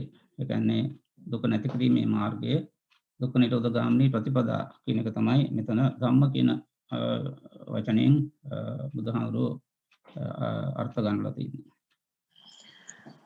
यो सूत्रलाई अध्ययन गर्दै अगाडि बढ्ने क्रममा हामीले विचार गर्न योग्य एउटा विषय छ, त्यो चाहिँ धम्म भन्ने शब्द। यो धम्म भन्ने शब्द एउटा धेरै नै फराकिलो शब्द हो र गम्भीर अर्थ भएको एउटा शब्द हो र विभिन्न प्रकारका अर्थ रहेको एउटा शब्द हो यो धम्म भन्ने शब्द। यो धम्म भन्ने शब्द विशेषतः एउटा भगवान बुद्धको जुन किसिमको धर्म छ, उहाँले प्रतिपादन गर्नुभएको धर्म, त्यसलाई पनि हामी धर्म भन्ने शब्द प्रयोग गर्न सक्छौं। र संसारमा सबै मान्छेहरूले अवबोध गर्न योग्य र बोध गर्न योग्य कुनै एउटा सत्य धर्मता छ भने त्यो सत्यलाई पनि हामी धर्म भन्ने शब्द प्रयोग गर्न सकिन्छ। र अर्को एउटा अर्थ चाहिँ यो विश्व ब्रह्माण्डमा रहेका प्राकृतिक सौन्दर्यलाई पनि हामीले धम्म भन्ने शब्द प्रयोग गर्न सकिन्छ। जुन किसिमको शब्द प्रयोग गरे तापनि धम्मदायाद सूत्रमा यो धम्म भन्ने शब्द भगवान बुद्धले आफ्नै मौलिकता रहने गरी आफ्नो एउटा धर्मको बारे चाहिँ उहाँले देशना गर्नुहुन्छ। त्यो धर्म चाहिँ अन्य कुनै पनि धर्म होइन। जुन प्रथम धर्मचक्र प्रवर्तन सूत्र देशना गर्नु हुँदाखेरि उहाँले एउटा मध्यम मार्गको रूपमा देशना गर्नुभएको आर्य अष्टाङ्गिक मार्गलाई नै उहाँले यो धम्मदायाद सूत्रमा एउटा धम्मको रूपमा चाहिँ परिभाषित गर्नुभएको पाइन्छ। ඊළඟට මේ සූත්‍රයේ වැදගත්ම මේ වචනය තමයි දායාද කියන වචනය. ඒ දායාද කියන වචනේ අපි අර්ථකථනය කරනකොට දැන් අපි සිංහලෙන් නම් කියනවා දෑවැද්ද කියලා. දෑවැද්ද කියන වචනය. එතකොට දෑවැද්ද කිව්වහම ඒකේ කියවෙනවා මේ තමන්ට අයිති කොටස කියන එක. එහෙම නැත්නම් පරම්පරා අයිතිය කියන එක. ඒ වගේම තමන්ගේ මූලික අපේක්ෂා ප්‍රධාන අපේක්ෂා නැත්නම් ප්‍රධාන ස්ථාවරය කියන අදහස මේ දෙයට ගන්න පුළුවන් දායාද කියන වචනේ. ඒතර ඉංග්‍රීසියෙන් කියනවා නම් අපි හෙරිටේජ් කියලා කියනවා. ඒ දෙයට ගන්න පුළුවන් දායාද කියන වචනේ. यो सूत्रमा अर्को महत्त्वपूर्ण शब्दको रूपमा रहेको छ दायाद भन्ने शब्द। यो दायाद भन्ने शब्दलाई हामीले विभिन्न प्रकारबाट परिभाषा गर्न सकिन्छ र अर्थ दिन सकिन्छ। दायाद भन्ने शब्दलाई हाम्रो नेपाली शब्दावलीमा एउटा उत्तराधिकारी भन्ने शब्द हामीले प्रयोग गर्न सकिन्छ। साथसाथै हामी यो दायाद भन्ने शब्दलाई आमा बाउको परम्पराबाट हामीले पाउनु पर्ने जुन किसिमको एउटा सम्पत रहेको छ, ती सम्पतहरूलाई पनि हामीले एउटा दायादको रूपमा यो शब्द प्रयोग गर्न सकिन्छ। र अब यो शब्दलाई जुन दायाद भन्ने शब्द छ, त्यो शब्दलाई अंग्रेजीबाट भन्नु पर्दा हेरिटेज भन्ने शब्द पनि प्रयोग गरिन्छ। यो चाहिँ एउटा व्यवहारिक रूपमा दायाद भन्ने शब्दलाई हामीले बुझेको बुझेको तरिका हो यो दायाद भन्ने शब्दको अर्थ। එතකොට මේ මුළු සූත්‍රයේ පුරාම දිවෙන සරල අදහස් තමයි මේ නිවන් මාර්ගයේ ගමන් කරන ඇත්තෝ පසින්දුරම් පිනවීම පිළිබඳව මේ තමන්ගේ ස්ථාවරය ඒ කියන්නේ පසින්දුරම් පිනවන්න ඕනෑ කියන ස්ථාවරයේ නොසිටිය යුතු බවත් හැම ඒක නිවන් අපේක්ෂා කරන නිවන් මාර්ගයේ අරමුණු කරගත්ත සියලු දෙනාම ආරෂ්ඨාංග මාර්ගයේහි පිහිටිය යුතු බවත් කියන එක තමයි මේ මුළු සූත්‍රයේ පුරාම තිබෙන මූලික අදහස. धम्मदायाद सूत्रको सारको रूपमा हेर्नु पर्दा सम्पूर्ण सूत्रमा उहाँले निर्वाण प्राप्त गर्नु छ भने त्यो निर्वाण प्राप्तिको लागि हाम्रो आचरण कस्तो हुनुपर्छ त्यही कुरालाई यो सूत्रमा भगवान बुद्धले देशना गर्नुभएको छ। यसरी देशना गर्ने क्रममा हामी व्यवहारिक लोकमा जीविका गर्ने क्रममा बढी रूपमा हामी पञ्च इन्द्रियलाई सुख दिन चाहन्छौं। यो पञ्च इन्द्रियलाई सुख दिँदै हामी यो दैनिक जीवन गुजार्छौं। तर भगवान बुद्धले त्यो भन्दा पनि फरक किसिमको एउटा उपदेश यो सूत्रमा देशना गर्नुहुन्छ। जीवन भनेको मात्र पञ्च इन्द्रियलाई सुख दिनु होइन, त्यो पञ्च इन्द्रियलाई सुख दिने जुन किसिमको जीवन शैली छ त्यो जीवन शैलीबाट अलग भएर आर्य अष्टाङ्गिक मार्ग जुन मध्यम मार्ग भन्छौं त्यो मध्यम मार्गलाई अपनाउन सकेमा यो निर्वाण प्राप्त गर्न चाहिँ धेरै नै सहज हुनेछ भन्ने कुरा चाहिँ उहाँले यो धम्मदायाद सूत्रबाट देशना गर्नु भएको पाइन्छ। මේ උරුමය අයිති කර දීම පිළිබඳව වගකීම තියෙන්නේ මේ මව්පියවරුන්ට අම්මලා තාත්තලාට තමයි ඒ උරුමය තියෙන්නේ. එතකොට ඒ මව්පියන්ගෙන් එන උරුමය මේ පසුව ඉන්න දරුවන් හොඳින් ආරක්ෂා කරගත යුතුයි. එතකොට බුදුරජාණන් වහන්සේ හරියට පිය කෙනෙක් වගේ මේ සූත්‍රයේදී විශේෂයෙන් සඳහන් කරනවා අත්තිමේ තුම්මෙහිසු අනුකම්පා කියලා. ඒ කියන්නේ මම ඔබලට අනුකම්පාව සඳහායි මම මේක කියන්නේ. ඒ කියන්නේ බුදුරජාණන් වහන්සේ කෙනෙක් වශයෙන් මගේ තියෙන උරුමය තමයි මට ඔයයන්ට පවරා දෙන්න තියෙන උරුමය තමයි මේ ධර්මය. එතකොට මේ ආරෂ්ඨායක මාර්ග ධර්මය. එතකොට මේ උන්වහන්සේ අනුගමනය කරන ඇත්තෝ දරුවාගෙන් ඉන්න අය ආමිසයට ලොල් වෙලා ධානාන්තරවලට ලොල් වෙලා හැකන්නාසය දිව ශරීරයේ පිනවීමට ලොල් වෙලා කටයුතු කරනවා නම් ඒ මේ බුදුරජාණන් වහන්සේ වැනි පියෙකුගෙන් ලැබෙන ඒ උරුමය හරියට මේ දරුවෝ පාවිච්චි කරන්නේ නැහැ. ඒ නිසා තමයි බුදුහාමුදුරුවෝ එතනදී කියන්නේ අනේ මම මේ අනුකම්පාවෙන් ඔයයන්ට කියන්නේ මේ ආමිසයට නම් ලොල් වෙන්න එපා ධර්මය ක්‍රියාත්මක කරන්න කියලා මෙතනදී උන්වහන්සේ බොහොම අනුකම්පාවෙන් තමයි මේ සූත්‍රයේදී සඳහන් කරන්නේ උන්වහන්සේගේ මේ දේශනේ. दायाद भन्ने शब्दलाई परिभाषित गर्ने क्रममा व्यवहारिक लोकमा हामी दायाद भन्ने शब्द जुन अंश भन्छौं हामी परम्परागत रूपमा आफूले पाउनु पर्ने जुन किसिमको धन सम्पत्तिहरू छन् ती सम्पत्तिहरूलाई चाहिँ एउटा हामी दायाद भन्ने शब्द प्रयोग गर्न सक्छौं। अहिलेको परिस्थितिमा हाम्रो जति पनि धन सम्पत्तिहरू छन् ती सबै धन सम्पत्तिहरूको उत्तराधिकारी हाम्रो आमा बुवाहरूमा निर्भर हुन्छ, हाम्रो आमा बुवाहरूमा चाहिँ रहन्छ। त्यो उत्तराधिकारी जुन दिन त्यो धन सम्पत्ति प्रतिको जुन उत्तराधिकारी जुन दिन त्यसको जिम्मेवारी आमा बुवाहरूले हामीलाई छोराछोरीहरूलाई सुम्प्याउँछ त्यो दिनदेखि त्यो धन सम्पत्तिको उत्तराधिकारी हामीमा रहन्छ। यो आमा बुवाहरूले यो धन सम्पत्ति आफ्नो छोराछोरीहरूलाई सुम्प्याउने मुख्य कारण के हो त भन्दाखेरि यो धन सम्पत्ति कहिले पनि विनाश नहोस्, मेरो छोराछोरीहरूले विनाश नगरोस् भन्ने चाहना सहित त्यो सुम्प्याउने कार्य चाहिँ गरिन्छ। यहाँ भगवान बुद्धले पनि भन्नुहुन्छ कि यो सूत्रमा मैले पनि तिमीहरूप्रति चाहिँ धेरै अनुकम्पा राखेर मैले दिन सक्ने जुन किसिमको एउटा उत्तराधिकारी छ, धर्मको उत्तराधिकारी, त्यसको जिम्मेवारी म चाहिँ तिमीहरूलाई दिन गइरहेको छु।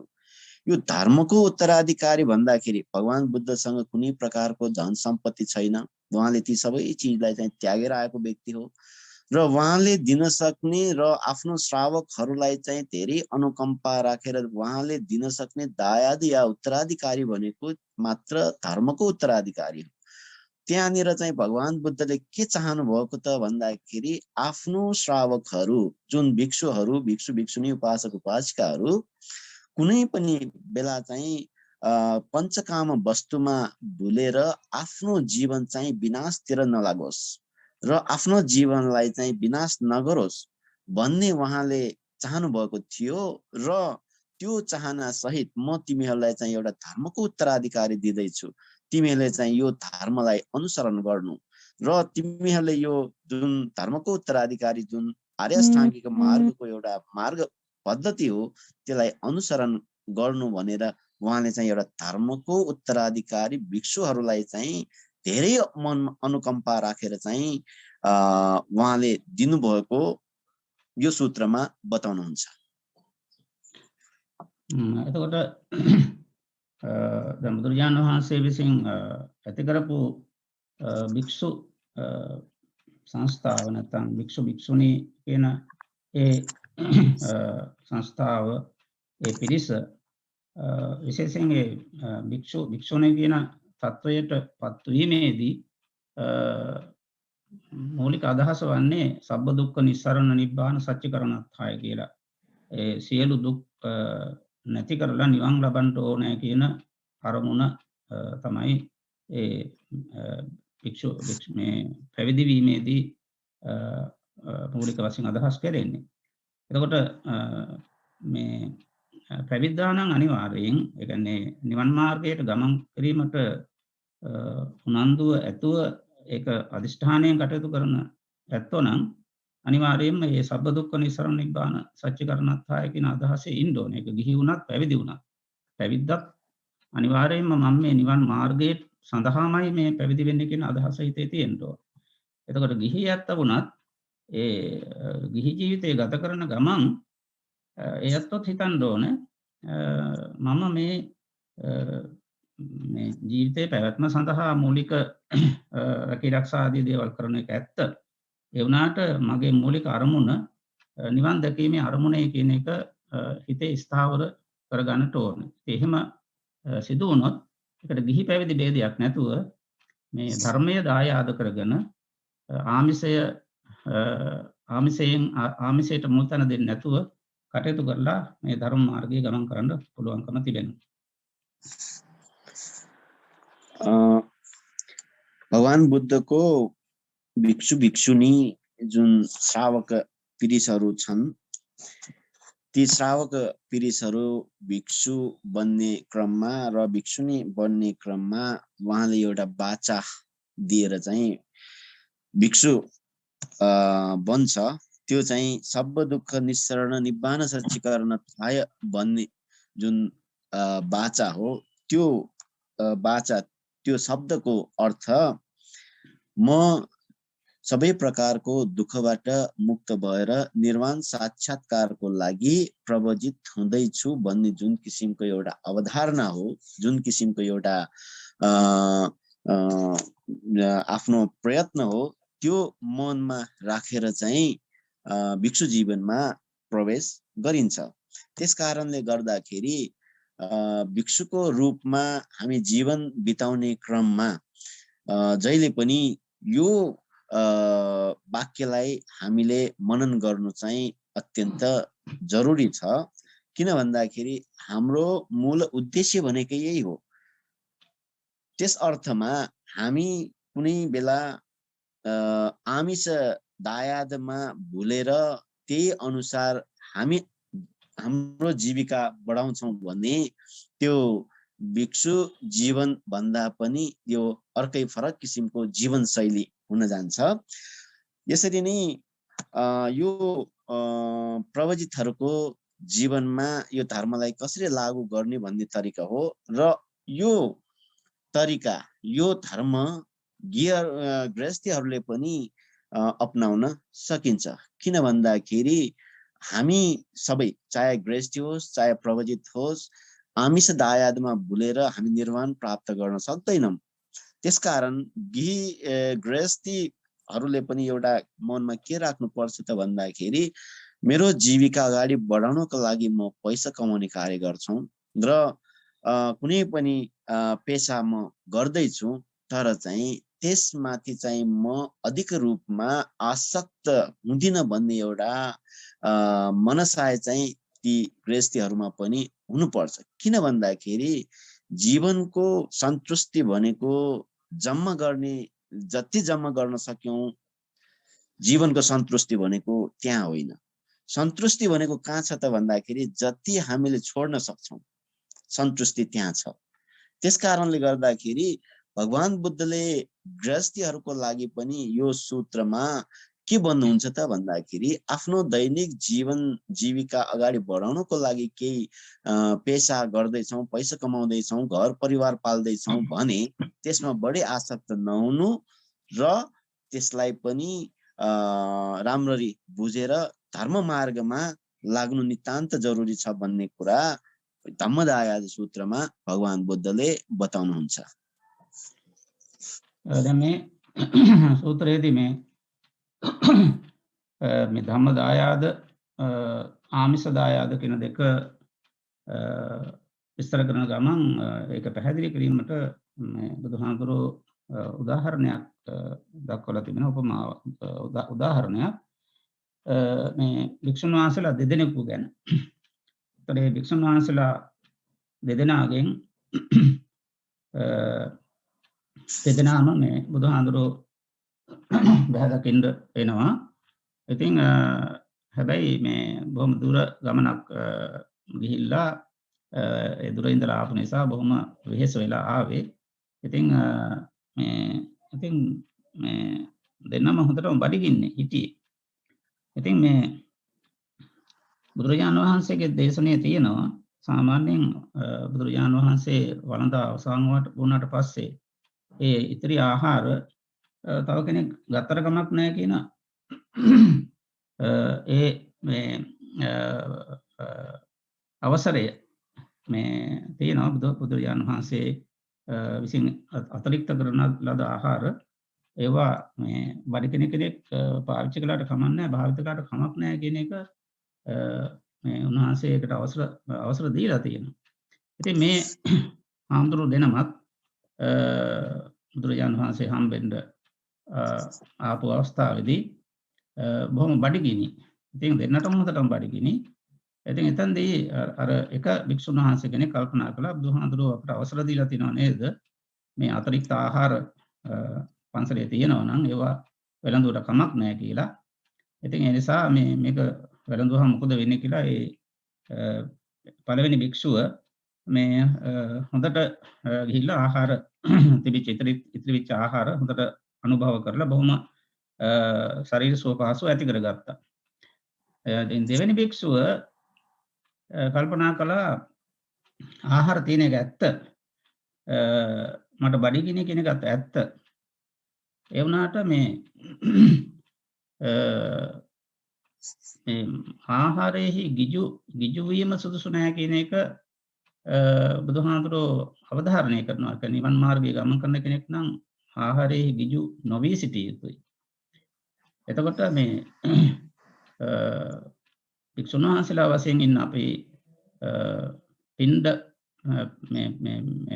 පින්ඩ පාතය නැත්නම් පාත්‍රයට වැටෙන ආහාරයක් වැළඳීම තමයි අපේ ප්‍රතිපත්තිය. එතකොට මේ අහක දාන ආහාර හෝ තැන්පත් කළ තියෙන ආහාර වළඳනවා කියන එක නෙවෙයි. ඒ නිසා මේ දෙවෙනි භික්ෂුව එදා මේ ඒ අතිරික්ත ආහාර වළඳන්නේ නැතුව මේ උන්වහන්සේ මේ निराහාරව ඒ දවස ගත කළයි කියලා කියනවා. ඉතින් ඒකෙදි බුදුහාමුදුරුවෝ මේ දෙදෙනා ගැනම කතා කරලා උන්වහන්සේ කියනවා ප්‍රකාශ කරනවා මේ අර ආහාර බලඳපු භික්ෂුවට වඩා ඒ ආහාර නොවලඳපු භික්ෂුව උසස් කොට සලකලා උන්වහන්සේ කතා කරනවා. උන්වහන්සේ ධර්ම දායාදයේ කොට ඉන්න භික්ෂුවක් වශයෙන්. यो धम्म दायाद सूत्र अध्ययन गर्दै जाँदाखेरि भगवान बुद्धले एउटा भिक्षु र दुईजनाको उदाहरण लिएर चाहिँ उहाँले देशना गर्नुहुन्छ। यहाँनिर दुईजना भिक्षुहरू जुन भिक्षुहरू धेरै टाढादेखि लामो बाटो हुँदै भगवान बुद्धलाई दर्शन भेटघाट गर्न चाहिँ आउँदै गरेको हुन्छ। यसै आउने क्रममा त्यहाँ भगवान बुद्धको धर्ममा एउटा कस्तो किसिमको नियम छ त भन्दाखेरि दाताहरूले भोजन दान गरिसकेपछि त्यो भोजन भिक्षुहरूले ग्रहण गरिसकेपछि बाँकी भोजनहरू खाद्य पदार्थहरू अन्य जो कसैले प्रयोग गर्दा पनि त्यसमा केही आपत्तिजनक छैन भन्ने एउटा भगवान बुद्धको नियम छ। त्यो अनुसार जुन भगवान बुद्धलाई भेट्न आउने दुईजना भिक्षुहरू छन्, ती भिक्षुहरू दुवैजना धेरै नै भोग लागिरहेको हुन्छ। त्यो भोगको कारणले गर्दाखेरि त्यहाँ बाँकी रहेको जुन भोजन छ त्यो भोजन एकजना भिक्षुले चाहिँ के विचार गर्छ त, भोजन भनेको खाद्य पदार्थ भनेको खानको लागि हो, मलाई धेरै नै भोग लागिरहेको छ, त्यसकारण मैले जुन यो बाँकी रहेको भोजन खाए पनि मलाई केही प्रकारको आपत्ति चाहिँ हुने छैन, त्यसकारण म यो खान्छु भनेर एकजना भिक्षुले बाँकी रहेको त्यो भोजन ग्रहण गर्छ र आफूलाई चाहिँ भोग निवारण चाहिँ हुन्छ त्यहाँबाट। अनि अर्को भिक्षुले चाहिँ के विचार गर्छ त भन्दाखेरि यो भिक्षु जीवन भनेको एउटा एकान्तवासी जीवन हो। यो एकान्तवासी जीवनमा भोजन प्रति या त खाद्य पदार्थ प्रति या त आमिष दान प्रति चाहिँ आसक्त भएर बिताउने यो जीवन होइन यो भिक्षु जीवन भनेको। त्यस कारणले गर्दाखेरि मलाई अलिकति भोग लागिरहेको छ, तर पनि म बाँकी रहेको यो भोजन चाहिँ म ग्रहण गर्दिन। यो चाहिँ एकान्तवासी जीवन बिताउने भिक्षुहरूको लागि योग्य छैन। यो खाद्य पदार्थ खानेकुरामा भुल्नु चाहिँ धेरै राम्रो होइन भनेर चाहिँ दोस्रो भिक्षुले चाहिँ त्यो खानेकुरा खाँदैन। अब यो दुईजना भिक्षुहरूको सन्दर्भलाई लिएर भगवान बुद्धले चाहिँ यहाँ के भन्नुहुन्छ त भन्दाखेरि यो दुईजना मध्ये साँच्चै नै भिक्षु नियम अनुसार आफ्नो जीविका अगाडि बढाउने भिक्षुहरू जो कोही छन् भने यो दुईजना भिक्षुहरू मध्ये चाहिँ म सबभन्दा पहिला जुन आहार अनुभव गरेका, आहार सेवन गरेका भिक्षु भन्दा पनि आफ्नो प्रवजित जीवनको अर्थ र प्रवजित जीवनको मर्मलाई बुझेर एकान्तवासी भिक्षु जीवनलाई बुझेर खाने खाद्य पदार्थ सेवन नगरेको दोस्रो भिक्षुलाई नै म धेरै प्रशंसा गर्छु भन्ने कुरा चाहिँ भगवान बुद्धले बताउनुहुन्छ। यहाँबाट पनि जुन यो भिक्षुहरूको दुईजना भिक्षुहरूको एउटा सन्दर्भ छ, यहाँबाट पनि भगवान बुद्धले के ध्यान आकर्षण गर्नुभएको त भन्दाखेरि आमिष दायाद प्रति चाहिँ धेरै आसक्त नहुनु भन्ने कुरा नै उहाँले ध्यान आकर्षण गर्नुभएको हो।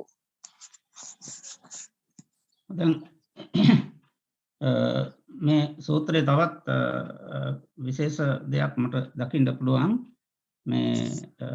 මේ සූත්‍ර දේශනාව බුදුහාමුදුරුවෝ දේශනා කරපු වකවානුව නැත්නම් උන්වහන්සේගේ වයස් සීමාව පිළිබඳවත් යම්කිසි ඉඟියක් කියවෙනවා. මොකද මේ සූත්‍ර දේශනාව උන්වහන්සේ කොටසක් මේ විදිහට මේ මූලික මේ පණිවිඩයේ පමණක් දීලා උන්වහන්සේ මේ තමන්ගේ කුටියට වඩිනවා. ඒ කියන්නේ දැන් මේ අනේ මේ මහණෙනි මේ ආමිෂයට ලොල් වෙන්න එපා. ධර්මය මේ ප්‍රධාන මේ දායාදයකට නැත්නම් තමන්ගේ උරුමයකට කටයුතු කරන්න කියලා අර උපමාවකුත් පැහැදිලි කරලා උන්වහන්සේ මේ තමන්ගේ කුටියට වැඩමවනවා. ඒකෙන් අපට හැඟෙනවා උන්වහන්සේ මේ තමන්ගේ ජීවිතයේ අවසාන භාගයේ කියන්නේ මේ මහලු වයසටපත් වෙච්ච කාලෙදී දේශනා කරපු එකක් කියලා කියන උන්වහන්සේ මේ දේශනා කරනකොට උන්වහන්සේට වෙහෙස ගතිය දැනෙන්න ඇති කියලා හිතෙනවා. එතකොට ඒ උන්වහන්සේ මේ දේශනාව මූලික පණිවිඩයේ කෙටියෙන් ඔය විදිහට උපමාවකුත් එක්ක ප්‍රකාශ කරලා උන්වහන්සේ කුටියට වැඩම කරනවා. ඊට පස්සේ මෙතනට සරියුත් හාමුදුරුවෝ වඩිනවා. ඒ කියන්නේ බුදුහාමුදුරුවෝ වැඩියෙන් පස්සේ ඉතින් අර පිරිස තව මෙතන ඉන්නවා. ඒ නිසා සරියුත් හාමුදුරුවෝ මෙතනට වැඩමවනවා. ඊට පස්සේ සරියුත් හාමුදුරුවෝ තමයි මේ සූත්‍රයේ ඊතුරු කොටසට අදාළ කරුණු පැහැදිලි කරන්නේ. धम्मदायाद सूत्रलाई अध्ययन गर्दै जाने क्रममा पढ्ने क्रममा चाहिँ यहाँ एउटा हामीले अर्को एउटा बुझ्न सक्ने कारण के छ त भन्दाखेरि भगवान बुद्धको उमेर यसको बारे पनि हामीले परिकल्पना चाहिँ गर्न सक्छौं। किन भन्दाखेरि यो सूत्रबाट जुन किसिमको धर्मको मूल उद्देश्य हो, धर्मको मूल सार हो, त्यो कुरालाई भगवान बुद्धले देशना गरिसकेपछि र जुन दुईजना भिक्षुहरूको उपमालाई लिएर उदाहरणलाई लिएर यो धर्मको मूल उद्देश्य बताइसकेपछि उहाँ चाहिँ आफ्नो कोठाभित्र पाल्नुहुन्छ र त्यसपछि यहाँ यो धर्मदायाद भन्ने सूत्रको बाँकी जति चाहिँ सारीपुत्र बन्तेले चाहिँ देशना गर्नुहुन्छ। यहाँबाट हामीले के बुझ्न सकिन्छ त भगवान बुद्धले जुन यो धम्मदायाद सूत्र देशना गर्नुभयो त्यो देशना गर्नुभएको अवस्था चाहिँ सायद उहाँ वृद्ध अवस्थामा पुगिसकेपछि यो धम्मदायाद सूत्र देशना गर्नुभयो कि भन्ने कुरा चाहिँ हाम्रो मनमा चाहिँ लाग्छ। किन वृद्ध अवस्थामा पुगिसकेपछि जो कोही व्यक्तिलाई पनि लामो समयसम्म धेरै बोल्न चाहिँ सक्नुहुन्न। भगवान बुद्ध पनि एउटा मानवको रूपमा उहाँ पनि वृद्ध अवस्थामा पुगेको व्यक्ति हो र त्यो अवस्थामा पुगेको कारणले गर्दाखेरि पनि धर्मदेशना गर्ने क्रममा थकाइ लागेको महसुस भएको कारणले मूल उद्देश्यलाई देशना गर्नुभयो र उहाँ चाहिँ आफ्नो कोठामा जानुभयो। यसको बाँकी कुराहरू चाहिँ सारीपुत्र बन्तेले यो देशनालाई चाहिँ अगाडि बढाएको चाहिँ देखिन्छ। එතකොට මේ තවත් ඇගෙන වැදගත් දෙයක් තමයි මේ ශාසනික සම්බන්ධතාව මේ සූත්‍රයේදී බුදුහාමුදුරුවෝ හරියට අම්මා කෙනෙක් වගේ තාත්තා කෙනෙක් වගේ මේ තමන්ගේ මේ පිරිස කෙරෙහි සලකලා තියෙන්නේ. එතකොට වෘද්ධ අවස්ථාවේ වුණත් මේ හරියට පිය කෙනෙක් අම්මා කෙනෙක් තමන්ගේ දරුවන්ට අවවාද දෙනවා වගේ තමයි මේක මේ අවවාද දීලා තියෙන්නේ. මේ ආමිෂයට ලොල් වෙන්න එපා. මේ ධර්ම මාර්ගයේ ගමන් කරන්න ධර්මයේ තමන්ගේ උරුමයකට පවත්වන්න කියලා උන්වහන්සේ මෙතනදී මේ උන්වහන්සේ මේ තමන්ගේ දරු පිරිසට ප්‍රකාශ කරනවා. ඉතින් ඒ ප්‍රකාශ කළයින් පස්සේ ඉතින් උන්වහන්සේ වෙහෙසටපත් වෙලා මේ තාත්තා කෙනෙක් අම්මා කෙනෙක් වගේ ඒ වෙහෙසටපත් වෙලා මේ පිරිසට අවවාද කරලා වඩිනකොට එතනට මේ සරියුත් හාමුදුරුවෝ වඩිනවා. ඒතකොට සරියුත් හාමුදුරුවෝ හරියට මේ වැඩිමහල් සහෝදරයෙක් වගේ මේ භික්ෂු පිරිසේ මේ වැඩිමහල් සහෝදරයෙක් වගේ මේ භික්ෂු පිරිසට මේ අවවාද කරන්න උන්වහන්සේ එතනට පැමිණෙනවා. එතකොට මේ උන්වහන්සේ ඇවිල්ලා මේ බුදුහාමුදුරුවෝ දේශනා කරපු දේම තව ටිකක් විග්‍රහාත්මකව මේ විස්තරාත්මකව ඒත් කරුණාවෙන් මේ පිරිසට පැහැදිලි කරලා දීලා තියෙනවා. ඒකෙන් මට පේනවා දැන් මේ සූත්‍රයේදී බුදුහාමුදුරුවෝ මව් කෙනෙක් වගේ වැඩ කරලා තියෙනවා. ඒ වගේම සරියුත් හාමුදුරුවෝ ඒ වැඩිමහල් සහෝදරයෙක් වගේ මේ ඒ බුදු පිරිසට අනුකම්පාවෙන් ඒ බුදු පිරිස හොඳ මාර්ගය යවන්නට උනන්දු වෙලා ක්‍රියා කරපු බව මේ කථාන්තරය තුළ අපි දකිනවා.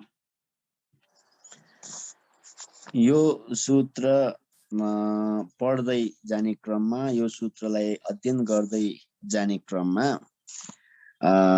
भगवान बुद्ध र भिक्षुहरू बीचको एउटा शासनिक सम्बन्धताको बारे पनि हामीले बुझ्न सक्छौं। जुन बेला पनि भगवान बुद्धले आफ्नो श्रावकहरूलाई चाहिँ एउटा आफ्नै छोराछोरीहरूको दृष्टिमा चाहिँ उहाँले हेर्नु भएको थियो। उहाँले हरेक बेला चाहिँ आफ्नै छोराछोरीहरू प्रति चाहिँ एउटा आमा बुवाले चाहिँ जस्तो किसिमको करुणा चित्त, दया, माया, स्नेह चित्त राख्नुहुन्छ, भगवान बुद्धले पनि सम्पूर्ण जगतका मानिसहरूलाई, मानव वर्गहरूलाई, सत्व प्राणीहरूलाई चाहिँ त्यही दया, माया, स्नेह सहित चाहिँ आफ्नो जीविका चाहिँ बिताउनु भएको थियो र व्यवहार गर्नु भएको थियो। यहाँनिर भगवान बुद्धले धेरै करुणा सहित सबै श्रावकहरू प्रति अनुकम्पा राखेर धर्म दायादलाई नि आफ्नो उत्तराधिकारीको रूपमा राख्नु, उत्तराधिकारी बन्नु र आमिषको उत्तराधिकारी कहिले पनि नबन्नु भन्ने कुरा चाहिँ उहाँले भन्नुहुन्छ। यति भनिसकेपछि यहाँनिर भगवान बुद्धको अग्र श्रावकहरू मध्ये जुन सारीपुत्र भन्ते एउटा ज्येष्ठ भगवान बुद्धको एउटा शिष्यहरू मध्ये एउटा ज्येष्ठ शिष्य भनौं या ती शिष्यहरू मध्ये चाहिँ एउटा ज्येष्ठ एउटा दाजु भनौं, त्यो हैसियतले भगवान बुद्धलाई त्यो बेला लागेको जुन थकाइ लागेको अवस्थामा भगवान बुद्ध तपाईं यो धर्म देशना जुन भन्नुभएको, तपाईँले देशना गर्नुभएको धर्म देशना, म यो धर्म देशनालाई अगाडि बढाउँछु भन्ने हिसाबले चाहिँ सारीपुत्र भन्ते त्यहाँ चाहिँ प्रस्तुत हुनुहुन्छ। सारीपुत्र भन्ते त्यहाँ प्रस्तुत भएर भगवान बुद्धले गर्नुभएको जुन देशनालाई चाहिँ अगाडि बढाउँछ। यहाँनिर चाहिँ एउटा हामीले के देख्छौँ त, व्यवहारिक लोकमा साँच्चै नै आमा बुवा प्रति दया माया राख्ने छोराछोरीहरू छन् भने कुनै पनि कार्य गर्दाखेरि आमा बुवालाई थकाइ लागेको अवस्थामा त्यो कार्य सम्पन्न गर्नको लागि छोराछोरीहरू प्रस्तुत हुन आउँछ। त्यही तरिकाले चाहिँ धर्म देशना गर्ने क्रममा चाहिँ भगवान बुद्धलाई चाहिँ थकाइ लागेको अवस्था सायद उहाँको वृद्ध अवस्थामा भएको कारणले पनि हुन सक्छ। त्यो बेला भगवान बुद्धलाई एउटा आफ्नै धर्म पितृको रूपमा सम्झेर सारीपुत्र भन्ते प्रस्तुत हुन आउँछ। यो भनेको एउटा भगवान बुद्ध र भिक्षु श्रावकहरू प्रति रहेको एउटा शासनिक सम्बन्धता पनि यो सूत्रबाट हामीले देख्न सक्छौं। එතකොට මේ බුදුහාමුදුරුවෝ අම්මා කෙනෙක් වගේ අර තමන්ගේ දරු පිරිසට මතක් කළා මේ අනේ මේ ආමිසයට ලොල් වෙන්න එපා, මේ ධර්ම මාර්ගයේ ගමන් කරන්න, ධර්මයේ තමන්ගේ උරුමය කොට කටයුතු කරන්න කියලා එහෙම ප්‍රකාශ කරලා උන්වහන්සේ වැඩියෙන් පස්සේ මේ සාරිපුත්‍ර හාමුදුරුවෝ ඒ දරු පිරිස වැඩිමහල් සහෝදරයෙක් වගේ ඇවිල්ලා එතනදී තවත් වෙන විදිහකින් මේ කතාවට ප්‍රවිෂ්ඨ වෙනවා. උන්වහන්සේ ඇවිල්ලා කියනවා මේ බලන්නකෝ බුදුහාමුදුරුවෝ මේ කායික මානසික විවේකයෙන් ගත කරන්නේ. උන්වහන්සේ මේ ආමිෂයට කිසි ලොල්කමක් දක්වන්නේ නැහැ. බොහොම ධර්මයේ උරුම කරගෙන උන්වහන්සේ බොහොම කායිකව මානසිකව හරි විවේකයෙන් වැඩ ඉන්නවානේ. ඇයි ඔබ වහන්සේලා මේ එහෙම නොකරන්නේ කියලා එතනදී මේ සාරිපුත්‍ර හාමුදුරුවෝ මේ පිරිස ආමන්ත්‍රණය කරනවා. බුදුහාමුදුරුවෝ අවසන් කර තැනින් අලුතෙන් ආරම්භ කරනවා උන්වහන්සේ මේ සාකච්ඡාව ඉදිරියට ගෙනියන්න. अघि न भने जस्तै भगवान बुद्धले जुन आमिषलाई चाहिँ उत्तराधिकारी नबनाउनु र धर्मको उत्तराधिकारी बन्नु भन्ने कुरा बताउनु भएर भगवान बुद्ध आफ्नो कोठामा जानुहुन्छ। त्यो अवस्थामा त्यो धर्म देशनालाई अगाडि सार्नको लागि भगवान बुद्धको सत्ता सारीपुत्र भन्थे, एउटा ठुलो दाजु भनौँ या एउटा ठुलो शिष्य भनौँ, त्यो अनुसारले चाहिँ सारीपुत्र भन्थे त्यहाँ अगाडि प्रस्तुत हुन आउँछ। त्यो बेला भगवान बुद्धकै जीवन शैलीलाई लिएर सारीपुत्र भन्तेले त्यहाँका श्रावकहरूलाई चाहिँ एउटा नयाँ ढङ्गले चाहिँ यो उपदेश चाहिँ अगाडि बढाउनुहुन्छ। उहाँले के भन्नुहुन्छ त भन्दाखेरि भगवान बुद्धको जीवन शैलीलाई हेर्नुहोस्।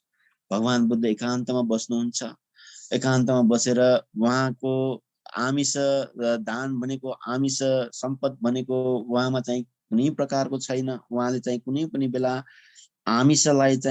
आमिषको एउटा उत्तराधिकारी बनेर उहाँ बस्नु भएको छैन।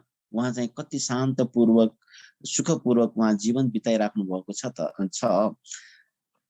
किन तपाईहरू त्यो किसिमको जीवन शैलीलाई अपनाउन नसकेको, उहाँ सारीपुत्र भन्तेले प्रश्न गर्नुहुन्छ। त्यसकारणले भगवान बुद्धको त्यो जीवन शैलीलाई हेरेर हामी पनि यो हाम्रो प्रवचित जीवन शैलीलाई चाहिँ त्यही तरिकाले अगाडि बढाउन सक्यौं भने चाहिँ सुख भनेको त्यही पाउँछ, सन्तुष्टि भनेको त्यही पाउँछ भन्ने नयाँ तरिकाले चाहिँ यो उपदेशलाई चाहिँ भगवान बुद्धले सारीपुत्र भन्तेले नयाँ तरिकाले चाहिँ यो विषयवस्तुलाई चाहिँ अगाडि बढाउनुहुन्छ। මෙතනදී සරියුත් හාමුදුරුවෝ මේ පිරිසට ප්‍රකාශ කරනවා මේ බුදුරජාණන් වහන්සේගේ ශ්‍රාවකයන් අතර ඉන්න තේර මජ්ක්‍ධිම නවක කියන මේ කණ්ඩායම් තුනට අයිති පුද්ගලයෝ ස්ථවිරයන් වහන්සේලා, ඒ වගේම මධ්‍යම මට්ටමේ ඉන්න හාමුදුරුවරු, ඊළඟට නවක සාමණේර වගේ ඉන්න හාමුදුරුවරු. ඒතර තේර කියලා ගහම ඉහළම මට්ටමේ වැඩිහිටිය අය, මධ්‍යම අය කියලා ගහම තවම පුහුණු වෙන අය, එතකොට නවක කියලා ගහම සාමණේර මට්ටමේ භික්ෂුන් වහන්සේලා බවට පත් වෙන්න ඉන්න අය. ඉතින් මේ තුන්ගොල්ලම මේ ශාසනයෙහි මේ ගැරහීමට ලක්වන, අවමානයට ලක්වන හේතු තුනක් තියෙනවා කියලා මෙතනදී මේ සරියුත් හාමුදුරුවෝ මේ පිරිසට සිහිපත් කර දෙනවා. सारीपुत्र भन्तेले यो सूत्रमा भिक्षु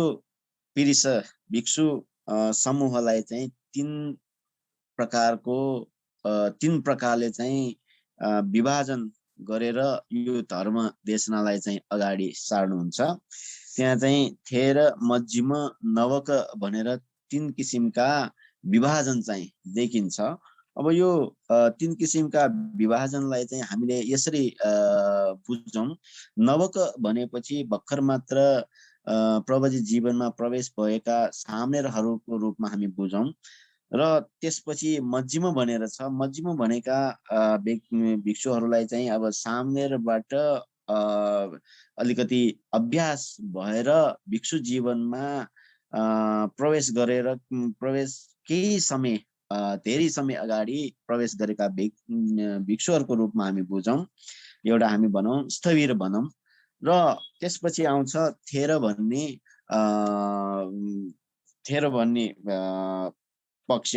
अब यो थेर भन्ने एउटा हामी महास्थविर भनौं। एउटा सामनेर, स्थविर र महास्थविर भनेर हामी यो तरिकाले बुझौं। यो तरिकाले बुझेर जुन किसिमको अवस्थामा रहेका भिक्षुहरू पनि कुनै पनि व्यक्तिहरूको प्रशंसा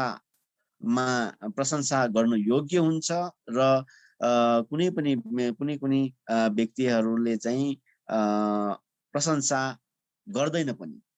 यो कारण के हो त? त्यसमा चाहिँ तीनवटा कारणहरू भगवान बुद्धले देशना गर्नुहुन्छ। प्रशंसा गर्नुको तीनवटा कारण र प्रशंसा नगर्नुको तीनवटा कारणहरू चाहिँ सारीपुत्र भन्तेले चाहिँ यो सूत्रमा देशना गर्नुहुन्छ। එයින් පළවෙනි කාරණය තමයි දක්වලා තියෙන්නේ මේ බහුභාණ්ඩික වීම. ඒ කියන්නේ බොහෝ දේවල් ඒ කියන්නේ මේ ඉඩකඩම් වෙන්න පුළුවන් විහාරස්ථානයට ලැබෙන බොහෝ බඩු භාණ්ඩ වෙන්න පුළුවන්. ඒ වගේම සිවුරු පිළිකර ආදී දේවල් වෙන්න පුළුවන්, ආහාර පාන වෙන්න පුළුවන්. ඒ වගේ දේවල් එක්ස්ප්‍රෙස් කරලා තබා ගැනීම තවංගි කියලා මේ ඒවා එක්ස්ප්‍රෙස් කරලා තබා ගැනීම එක කරුණක් වශයෙන් දක්වලා තිනවා.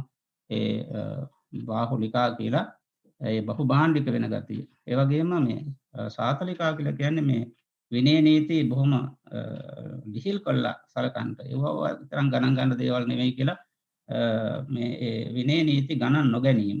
ඒකට පළවෙනි කාරණේ වශයෙන් දක්වලා තියෙන්නේ මේ තේර මජ්ක්‍ධිම නවක හෝ වේවා නිවන් මාර්ගයේ ගමන් කරන ගිහි පුද්ගලයෝ හෝ වේවා ඒ අතෝ මේ ඕනවට වඩා මේ බහුභාණ්ඩික වෙනවා නම් මේ භාණ්ඩ රැස් කරනවා නම් මෙතන භාණ්ඩ කිව්වහම තවත් ගන්න පුළුවන් අපිට මේ පදවි තහනාන්තර වෙන්න පුළුවන් මිල මුදල් ආදී දේවල් වෙන්න පුළුවන් මේවා රැස් කරන්න ලොල් වෙනවා නම් ඒ වගේම ඒ අතරතුර මේ උදාහරණගේ පනවල තියෙන විනය නීති මේ නිවන් මාර්ගයට අදාළ විදිහට පනවල තියෙන ශික්ෂණය හා සම්බන්ධ නීති ගණන් ගන්න නැතුව ලිහිල් කළ සලකනවා නම් ඒ අතෝ මේ ශාසනයෙහි මේ උසස් කොට සලකන්න පුද්ගලයෝ නොවේ කියලා මෙහිදී සරියුත් හාමුදුරුවෝ ප්‍රකාශ කරනවා මේ පළවෙනි කාරණේ වශයෙන්. सारीपुत्र भन्तेले यहाँ जुन किसिमको भिक्षु होस्, चाहे नवक भिक्षु होस्, चाहे मध्यम अवस्थाका भिक्षुहरू होस्, चाहे महास्थविर अवस्थामा पुगिसकेका भिक्षुहरू होस्, त्यो भिक्षुहरू कुनै पनि मान्छेहरूले प्रशंसा नगर्नुको कारणको बारे यहाँ चाहिँ देशना गर्नुहुन्छ। देशना गर्ने क्रममा त्यहाँ एउटा बाहुलिक भन्ने शब्द आउँछ। बाहुलिक शब्द भनेको धेरै वस्तुहरू सामग्रीहरू सङ्कलन गर्ने व्यक्तिलाई नै हामी बाहुलिक भन्छौँ, चाहे त्यो भिक्षु नै किन नहोस्। कुनै पनि भिक्षु धेरै चिवर परिष्कार आदि सङ्कलन गर्नुहुन्छ भने र धन सम्पत्तिहरू धेरै सङ्कलन गर्दै बस्नुहुन्छ भने त्यो भिक्षुलाई चाहिँ हामी बाहुलिक भनेर भन्न सक्छौँ। त्यति मात्र होइन कि अब हाम्रो भिक्षु परम्परा अनुसार चाहिँ विभिन्न प्रकारका पदहरू उपाधिहरू पनि हामीले प्राप्त गर्न सक्छौँ। अब कुनै कुनै भिक्षुहरू नै किन नहोस्, उहाँहरू पनि कुनै कुनै बेला चाहिँ धेरै पदवी, धेरै पदहरू, धेरै उपाधिहरू प्राप्त गर्नतिर चाहिँ लागिरहेको हुन्छ। त्यसलाई पनि एउटा बाहुलिक धेरै सामग्रीहरू सङ्कलन गर्ने व्यक्तिहरूमा चाहिँ अर्थमा त्यो पनि एउटा अर्थ चाहिँ हामीले दिन सक्छौँ। यो एउटा बाहुलिक भन्ने शब्द। अनि अर्को एउटा शब्द छ साथलिक भन्ने शब्द। यो साथलिक भन्ने शब्द भगवान बुद्धले प्रतिपादन गर्नुभएका विनय नियमहरू छन्। त्यो विनय नियमहरूलाई चाहिँ धेरै प्रवाह चाहिँ वास्ता चाहिँ नगर्ने स्वभाव, यो भगवान बुद्धले देशना गर्नुभएको, यो प्रतिपादन गर्नुभएको यो नियमप्रति त्यति धेरै ख्याल राख्नु पर्दैन भन्ने खालको त्यस्तो मानसिकता जो भिक्षुमा छ, त्यो भिक्षुलाई चाहिँ हामी साथलिक भन्न सक्छौँ। यस्तो प्रकारको मानसिकता रहेको बाहुलिक साथलिक भन्ने जुन किसिमको यो मानसिकता रहेको व्यक्ति हो, त्यो व्यक्तिलाई, त्यो भिक्षुलाई, चाहे नवको भिक्षु होस्, चाहे मध्यम या स्थविर भिक्षु होस्, चाहे महास्थविर भिक्षु होस्, त्यो भिक्षुलाई चाहिँ सम्पूर्ण जनसमुदायले चाहिँ प्रशंसा गर्दैन, उहाँलाई चाहिँ निन्दा गर्छ भन्ने प्रथम कारणको रूपमा सारीपुत्र पन्थीले देशना गर्नुभएको छ। එතකොට දෙවෙනි කාරණේ වශයෙන් දක්වලා තියෙන්නේ මේ කෙලෙස් ප්‍රහීන කිරීමට උනන්දු නොවීම. ඒ කියන්නේ යම්කිසි මේ ස්ථවිර වෙන්න පුළුවන්, නවක වෙන්න පුළුවන්, මධ්‍යම මට්ටමේ වෙන්න පුළුවන්, මේ අපි කියමුකෝ ගිහි ජනතාව වෙන්න පුළුවන්. ඒ ඇත්තෝ මේ කෙලෙස් ප්‍රහීන කිරීමට උනන්දු නොවෙනවා නම් මේ බුද්ධ ශාසනයේ සම්බන්ධ වෙලා බණ අහමින්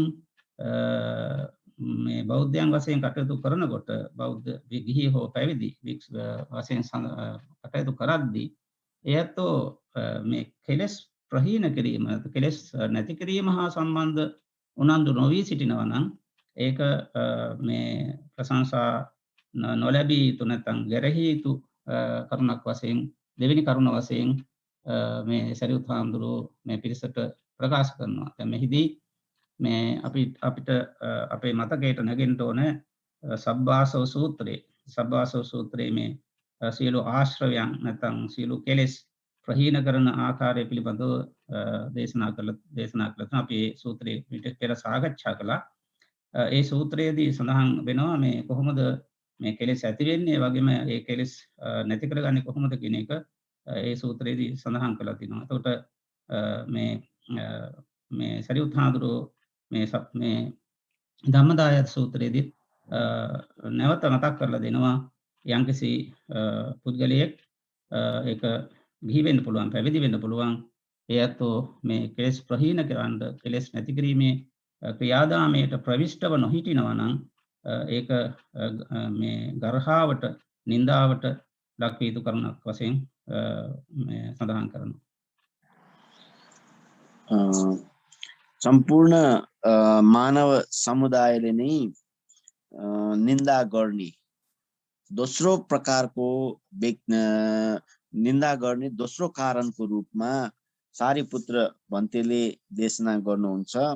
जो व्यक्ति या जो भिक्षु जीवनमा प्रवेश गरिसकेपछि या त ती भिक्षु नौका भिक्षु होस्, या त त्यो भिक्षु मध्यम भिक्षु होस्, या त त्यो भिक्षु थेर अवस्थामा पुगिसकेको भिक्षु होस्, त्यो भिक्षु आफ्नो जीवन प्रतिपदामा आफ्नो जीवन शैलीमा क्लेशलाई निवारण गर्नेतिर लागेन भने र क्लेशलाई निवारण गर्ने प्रयत्न अभ्यास चाहिँ त्यो भिक्षुबाट भएन भने चाहिँ सम्पूर्ण मानव समुदायबाट नै त्यो भिक्षुलाई निन्दा गर्छ भन्ने दोस्रो कारणको रूपमा सारीपुत्र भन्तीले देशना गर्नुहुन्छ। र यसरी भन्दाखेरि हामीले सम्झिनु पर्छ कि धेरै नै महत्त्वपूर्ण सूत्र सब्बासव सूत्र सम्पूर्ण आश्रव धर्मलाई कसरी हामीले क्षय गर्ने र कसरी निवारण गर्ने भन्ने विषय त्यो सब्बासव सूत्रमा भगवान बुद्धले देशना गर्नुभएको छ। तपाईहरुले त्यो पनि सम्झन लायकको धर्म उपदेश हो। त्यही कारण सारीपुत्र भन्तेले धम्मदाय सूत्रमा कुनै पनि भिक्षु जीवनमा प्रवेश गरिसकेपछि आफ्नो मनमा रहेको आश्रव धर्म या त आफ्नो मनमा रहेको क्लेशलाई प्रहीन गर्नको लागि, निवारण गर्नको लागि उत्सुक हुँदैन भने त्यो व्यक्तिलाई सधैँ नै निन्दा गरिन्छ भन्ने दोस्रो कारणको रूपमा सारीपुत्र भन्तेले देशना गर्नुभएको छ। තුන්වෙනි කාරණේ වශයෙන් සරියුත් හාමුදුරුවෝ මෙහිදී පැහැදිලි කරනවා මේ අවිවේකීව කාර්යබහුලව සිටීම.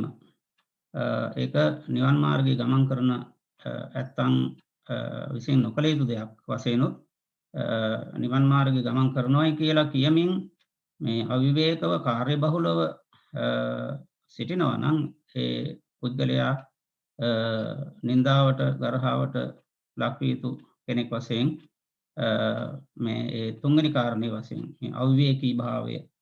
එතකොට දැන් මෙතනදී මේ අපි ගිහි වෙන්නත් පුළුවන්, පැවිදි වෙන්නත් පුළුවන්.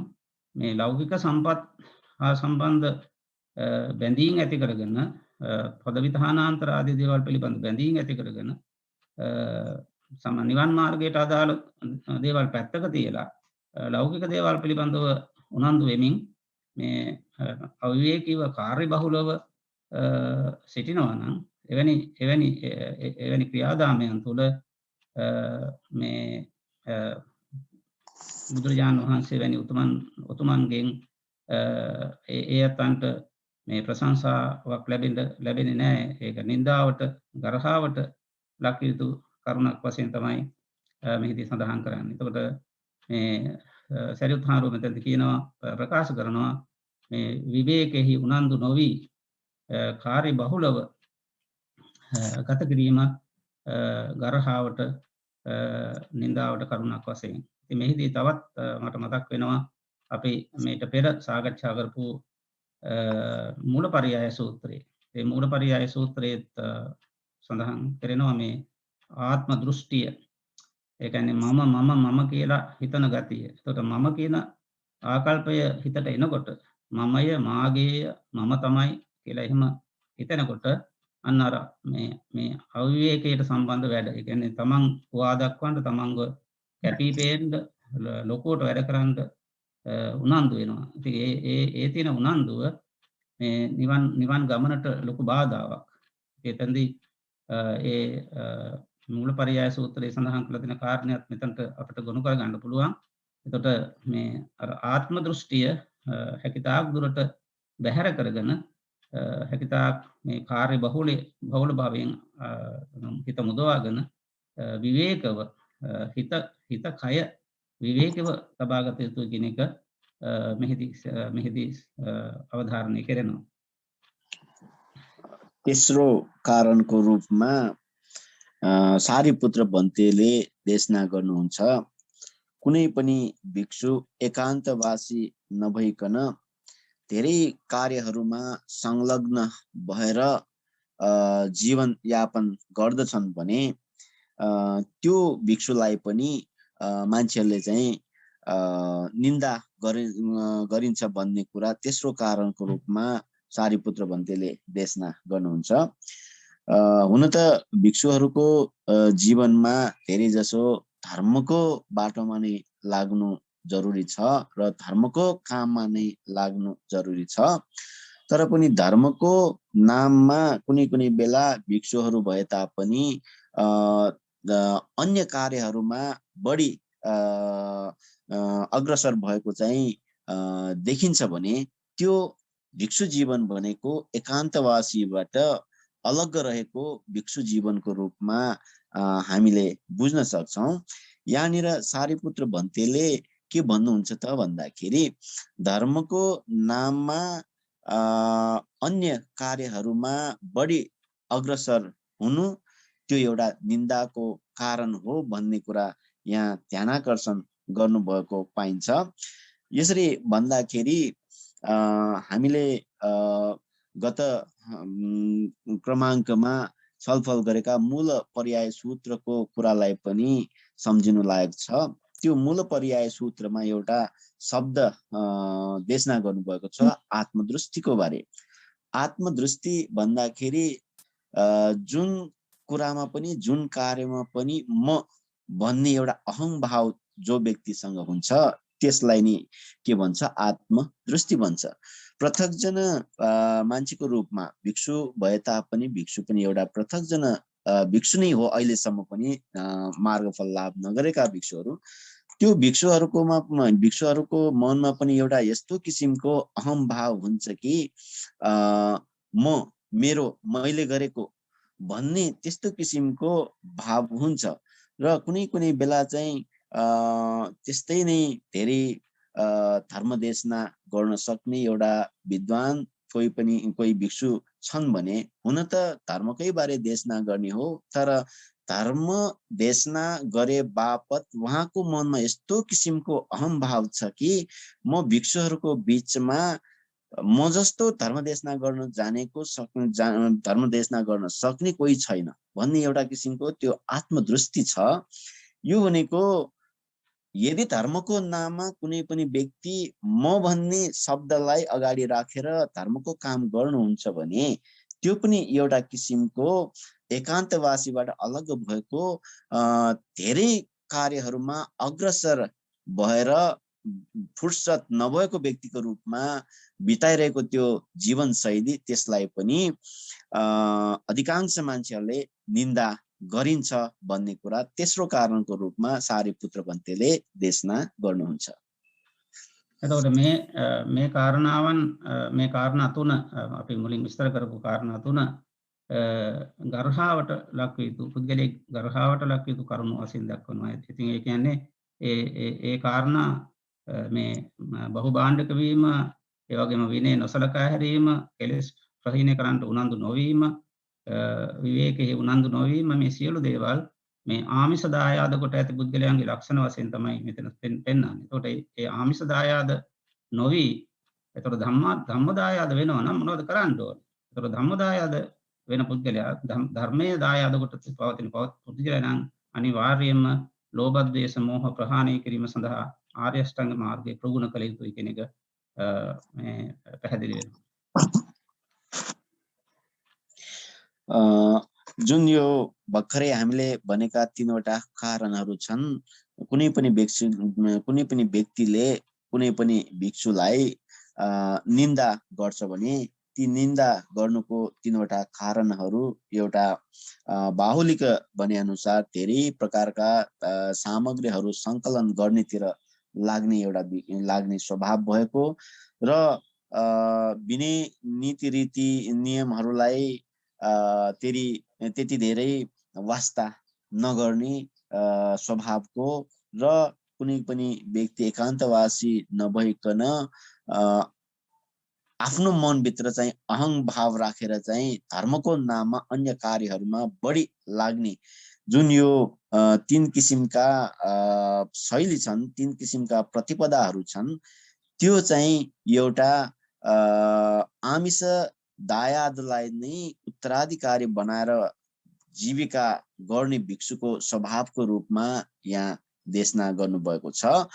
र यो जीवनशैलीबाट छुटेर धर्म दायादलाई उत्तराधिकारी बनाएर बस्नुभएको जुन भिक्षु छ, ती भिक्षुले गर्नुपर्ने कार्यहरू के हो त? र धर्म दायादलाई नै महत्त्वको रूपमा राखेर त्यो अनुसार जीवन अगाडि बढाउने भिक्षुले गर्नुपर्ने कार्य के हो त? त्यो भन्ने क्रममा यहाँ आउँछ आर्य अष्टाङ्गिक मार्गको कुरा। यदि साँच्चै नै दुःखबाट मुक्त भएर निर्वाण लाभ गर्नु छ भने या त धर्मलाई नै आफ्नो उत्तराधिकारी बनाएर बस्न चाहनुहुन्छ भने त्यो व्यक्तिले आर्य अष्टाङ्गिक मार्गलाई अवलम्बन गर्नु चाहिँ आवश्यक छ भन्ने कुरा देशना गर्नुहुन्छ। र त्यो भिक्षुलाई चाहिँ निन्दा गर्नुको सट्टा सबैले चाहिँ प्रशंसा गर्नुहुन्छ भन्ने कुरा सारिपुत्र पन्थीले देशना गर्नुहुन्छ। අවසාන වශයෙන් මේ සූත්‍රයේදී කියවෙනවා මේ අර ආමිෂය හිතින් අයින් කරලා ආමිෂයට ලොල් නොවි ආරෂ්ඨාංග මාර්ගයේ ධර්ම මාර්ගයේ ගමන් කරනකොට ඒ පුද්ගලයා තුළ මේ කෙලෙස් ක්‍රමයෙන් ප්‍රහීන වෙන බව, මේ ක්‍රෝධ, බද්ධ වෛරය, ගුණමකුකම ආදී වශයෙන් දක්වලා තිනවා. මේ ඒ කෙලෙස් ක්‍රමයෙන් තුනී වෙලා ඒ පුද්ගලයා තුළ මේ චක්කුකරණීය ඥානකරණීය කියලා එතන කියනවා. මේ දහම් ඇස විවෘත වෙනවා, ඒ වගේම නුවණ පෑදෙනවා, රාග ආදී සංසිඳෙනවා, ඒ වගේම නිවන පසක් කර ගන්නට අවස්ථාව ලැබෙනවා කියන එක සඳහන් කරේ. अन्तमा यो सूत्रमा के देशना गर्नुभएको छ त भन्दाखेरि जुन भिक्षुले आर्य अष्टाङ्गिक मार्गलाई निर्वाण प्राप्तिको लागि एउटा मार्ग पद्धतिको रूपमा आफ्नो जीवनशैलीमा अवलम्बन गरिन्छ र त्यो भिक्षुमा होस् या ती व्यक्तिमा हाम्रो मनमा रहेका विभिन्न प्रकारका कलुषित स्वभावहरू, त्यो कलुषित स्वभाव भन्दाखेरि हामी भन्छौँ लोभ, द्वेष, मोह, ईर्ष्या, मान, अभिमान भन्ने जुन किसिमको यो नकारात्मक सोचहरू छन्, त्यो सबै नकारात्मक सोचहरू मनबाट हटेर जान्छ। मनबाट हटेर जाने मात्र होइन कि जुन यो नकारात्मक सोच त्यो दबाउने र त्यो नकारात्मक सोचलाई मनबाट हटाउने क्रममा चाहिँ अर्को एउटा सकारात्मक सोचको वृद्धि चाहिँ हुन्छ, सकारात्मक सोचको विकास चाहिँ यहाँ हुन्छ। अब यो सकारात्मक सोचको विकास भन्दाखेरि यहाँ सूत्रमा देशना गर्नुहुन्छ चक्षुङ उदपादि ज्ञानङ उदपादि भने जस्तै यो धर्मको चक्षु उत्पन्न हुन्छ जुन आर्य अष्टाङ्गिक मार्गलाई अवलम्बन गर्ने क्रममा सकारात्मक सोचको विकास हुन्छ भन्नुको तात्पर्य नै के हो त भन्दाखेरि धर्म चक्षु उत्पन्न हुन्छ, धर्मको ज्ञान उत्पन्न हुन्छ, धर्मको आलोक उत्पन्न हुन्छ। त्यति मात्र होइन कि यो धर्म ज्ञान सँगसँगै यो सूत्रमा के देशना गर्नुभएको छ त भन्दाखेरि यो ज्ञान चाहिँ सम्पूर्ण आश्रव धर्महरूलाई हटाउनको लागि यो धर्म हेतुकारक हुनेछ र सम्पूर्ण प्रकारका धर्मताहरूको बोध गर्नको लागि यो हेतुकारक हुनेछ र अन्तमा चाहिँ निर्वाण लाभ गर्नको लागि पनि यो धर्मको ज्ञान अति नै महत्त्वपूर्ण र हेतुकारक हुनेछ भन्ने कुरा यो धम्मदायाद सूत्रको अन्तमा सारीपुत्र भन्තුले यसरी देशना गर्दै यो धम्मदायाद सूत्र अन्त गरेको चाहिँ देखिन्छ। එතකොට අපි මේ වික්ෂුන් වහන්සේලා වශයෙන් එදා බුදුරජාණන් වහන්සේ කාලේ වැඩ හිටපු අඤ්ඤා කොණ්ඩඤ්ඤ ඒ වගේම සරියුත් මොගලන් වැනි ඒ ආර්ය පුද්ගලයන් වහන්සේලා අනුගමනය කරමින් ඒ වගේම ගිහි පිරිස වශයෙන් ගත්තොත් ඒ කාලේ හිටපු අනේපිඩු සිටානෝ ඒ වගේම විසාකා උපාසිකාව වැනි අයගේ චරිත අනුගමනය කරමින් අපි මේ ආමිසයට ලොල් වෙන්නේ නැතුව මේ ධර්ම දායාදේ කරගෙන නිවන් පසක් කර ගැනීම සඳහා අධිෂ්ඨාන කරගත යුතු කියන පණිවිඩය දීපත් ක්‍රමෙන් මේ අවස්ථාවේදී මේ ධර්ම සාකච්ඡාව මෙතනින් සමාප්ත පත් කරනවා. බොහොම පින් සියලු දෙනාටම යහපතක් වේවා. यो धर्मको अन्तमा के भन्न चाहन्छु त भन्दाखेरि भिक्षुन हामी भिक्षुको रूपमा हामीले एउटा अनुकरण गर्न योग्य भिक्षुको रूपमा हामीले कसलाई सम्झिनु पर्छ त भगवान बुद्ध सहित आनन्द नन्द राहुल कुण्डनी इत्यादि भिक्षुहरूको जुन जीवन शैली छ आर्य महासंघको जुन असिति महासंघको जुन किसिमको एउटा जीवन शैली छ जीवन पद्धति छ त्यो जीवन शैलीलाई हामीले पनि केही हदसम्म अपनाउने प्रयास चाहिँ हामीमा हुनुपर्छ र गृहस्थीहरूको रूपमा जहिले पनि के सोच्नुपर्छ त भन्दाखेरि अनाथ पिण्डिका साथै विशाखा उपासिका जस्तै ती उपासक उपासिकाहरूको स्वभावलाई हेरेर उहाँहरू जति नै हामीले धर्मको अभ्यास गर्न नसके तापनि उहाँहरूलाई सम्झेर केही हदसम्म मैले पनि धर्मको अभ्यास चाहिँ म गर्छु, म आमिष दायाद माथि म धेरै आसक्त नभइकन त्यसलाई चाहिँ सकेसम्म म टाढै राखेर धर्म दायादतिर म अगाडि बढ्छु भन्ने कुरा चाहिँ ज्ञान चाहिँ हामीले लिन सक्यौं भने चाहिँ त्यो हाम्रो कल्याणकारीको लागि हेतुकारक हुनेछ र यति भन्दै यो धर्म छलफल भनौं या यो धर्म देशना भनौं यो सुनिरहेका सम्पूर्ण धर्म श्रवणलाभी उपासक उपासिकाहरूको मङ्गल मैत्री कामना गर्दै आजको यो उपदेश यही टुङ्ग्याउन चाहन्छु। सबैको मङ्गल होस्।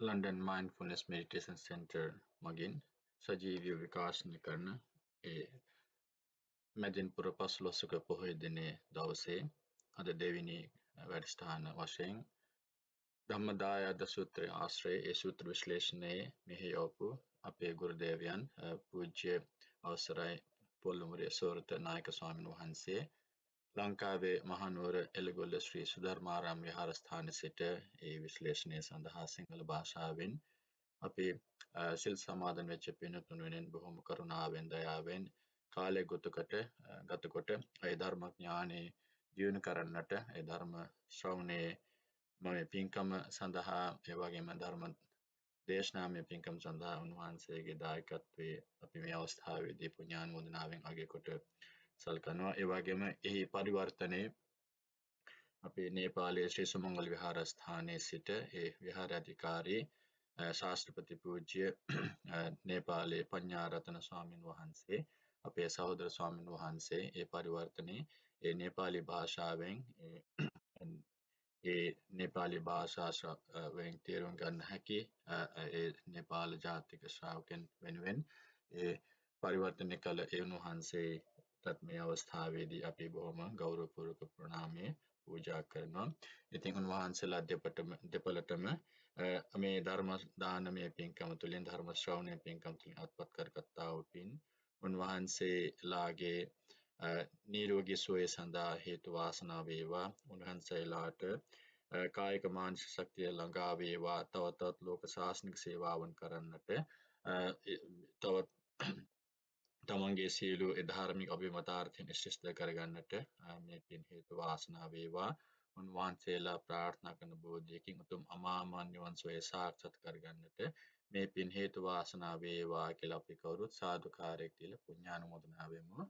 සාදු සාදු සාදු. අපි දැන් ඊළඟ වැඩසටහන 12:00ට විකාශනය කරනවා. දැන් දහවල් දානේ වළඳන්නට ඔබ සියලු දෙනාටම අවසරයි. තෙරුවන් සරණයි. දවල් 12:00ට ඊළඟ වැඩසටහන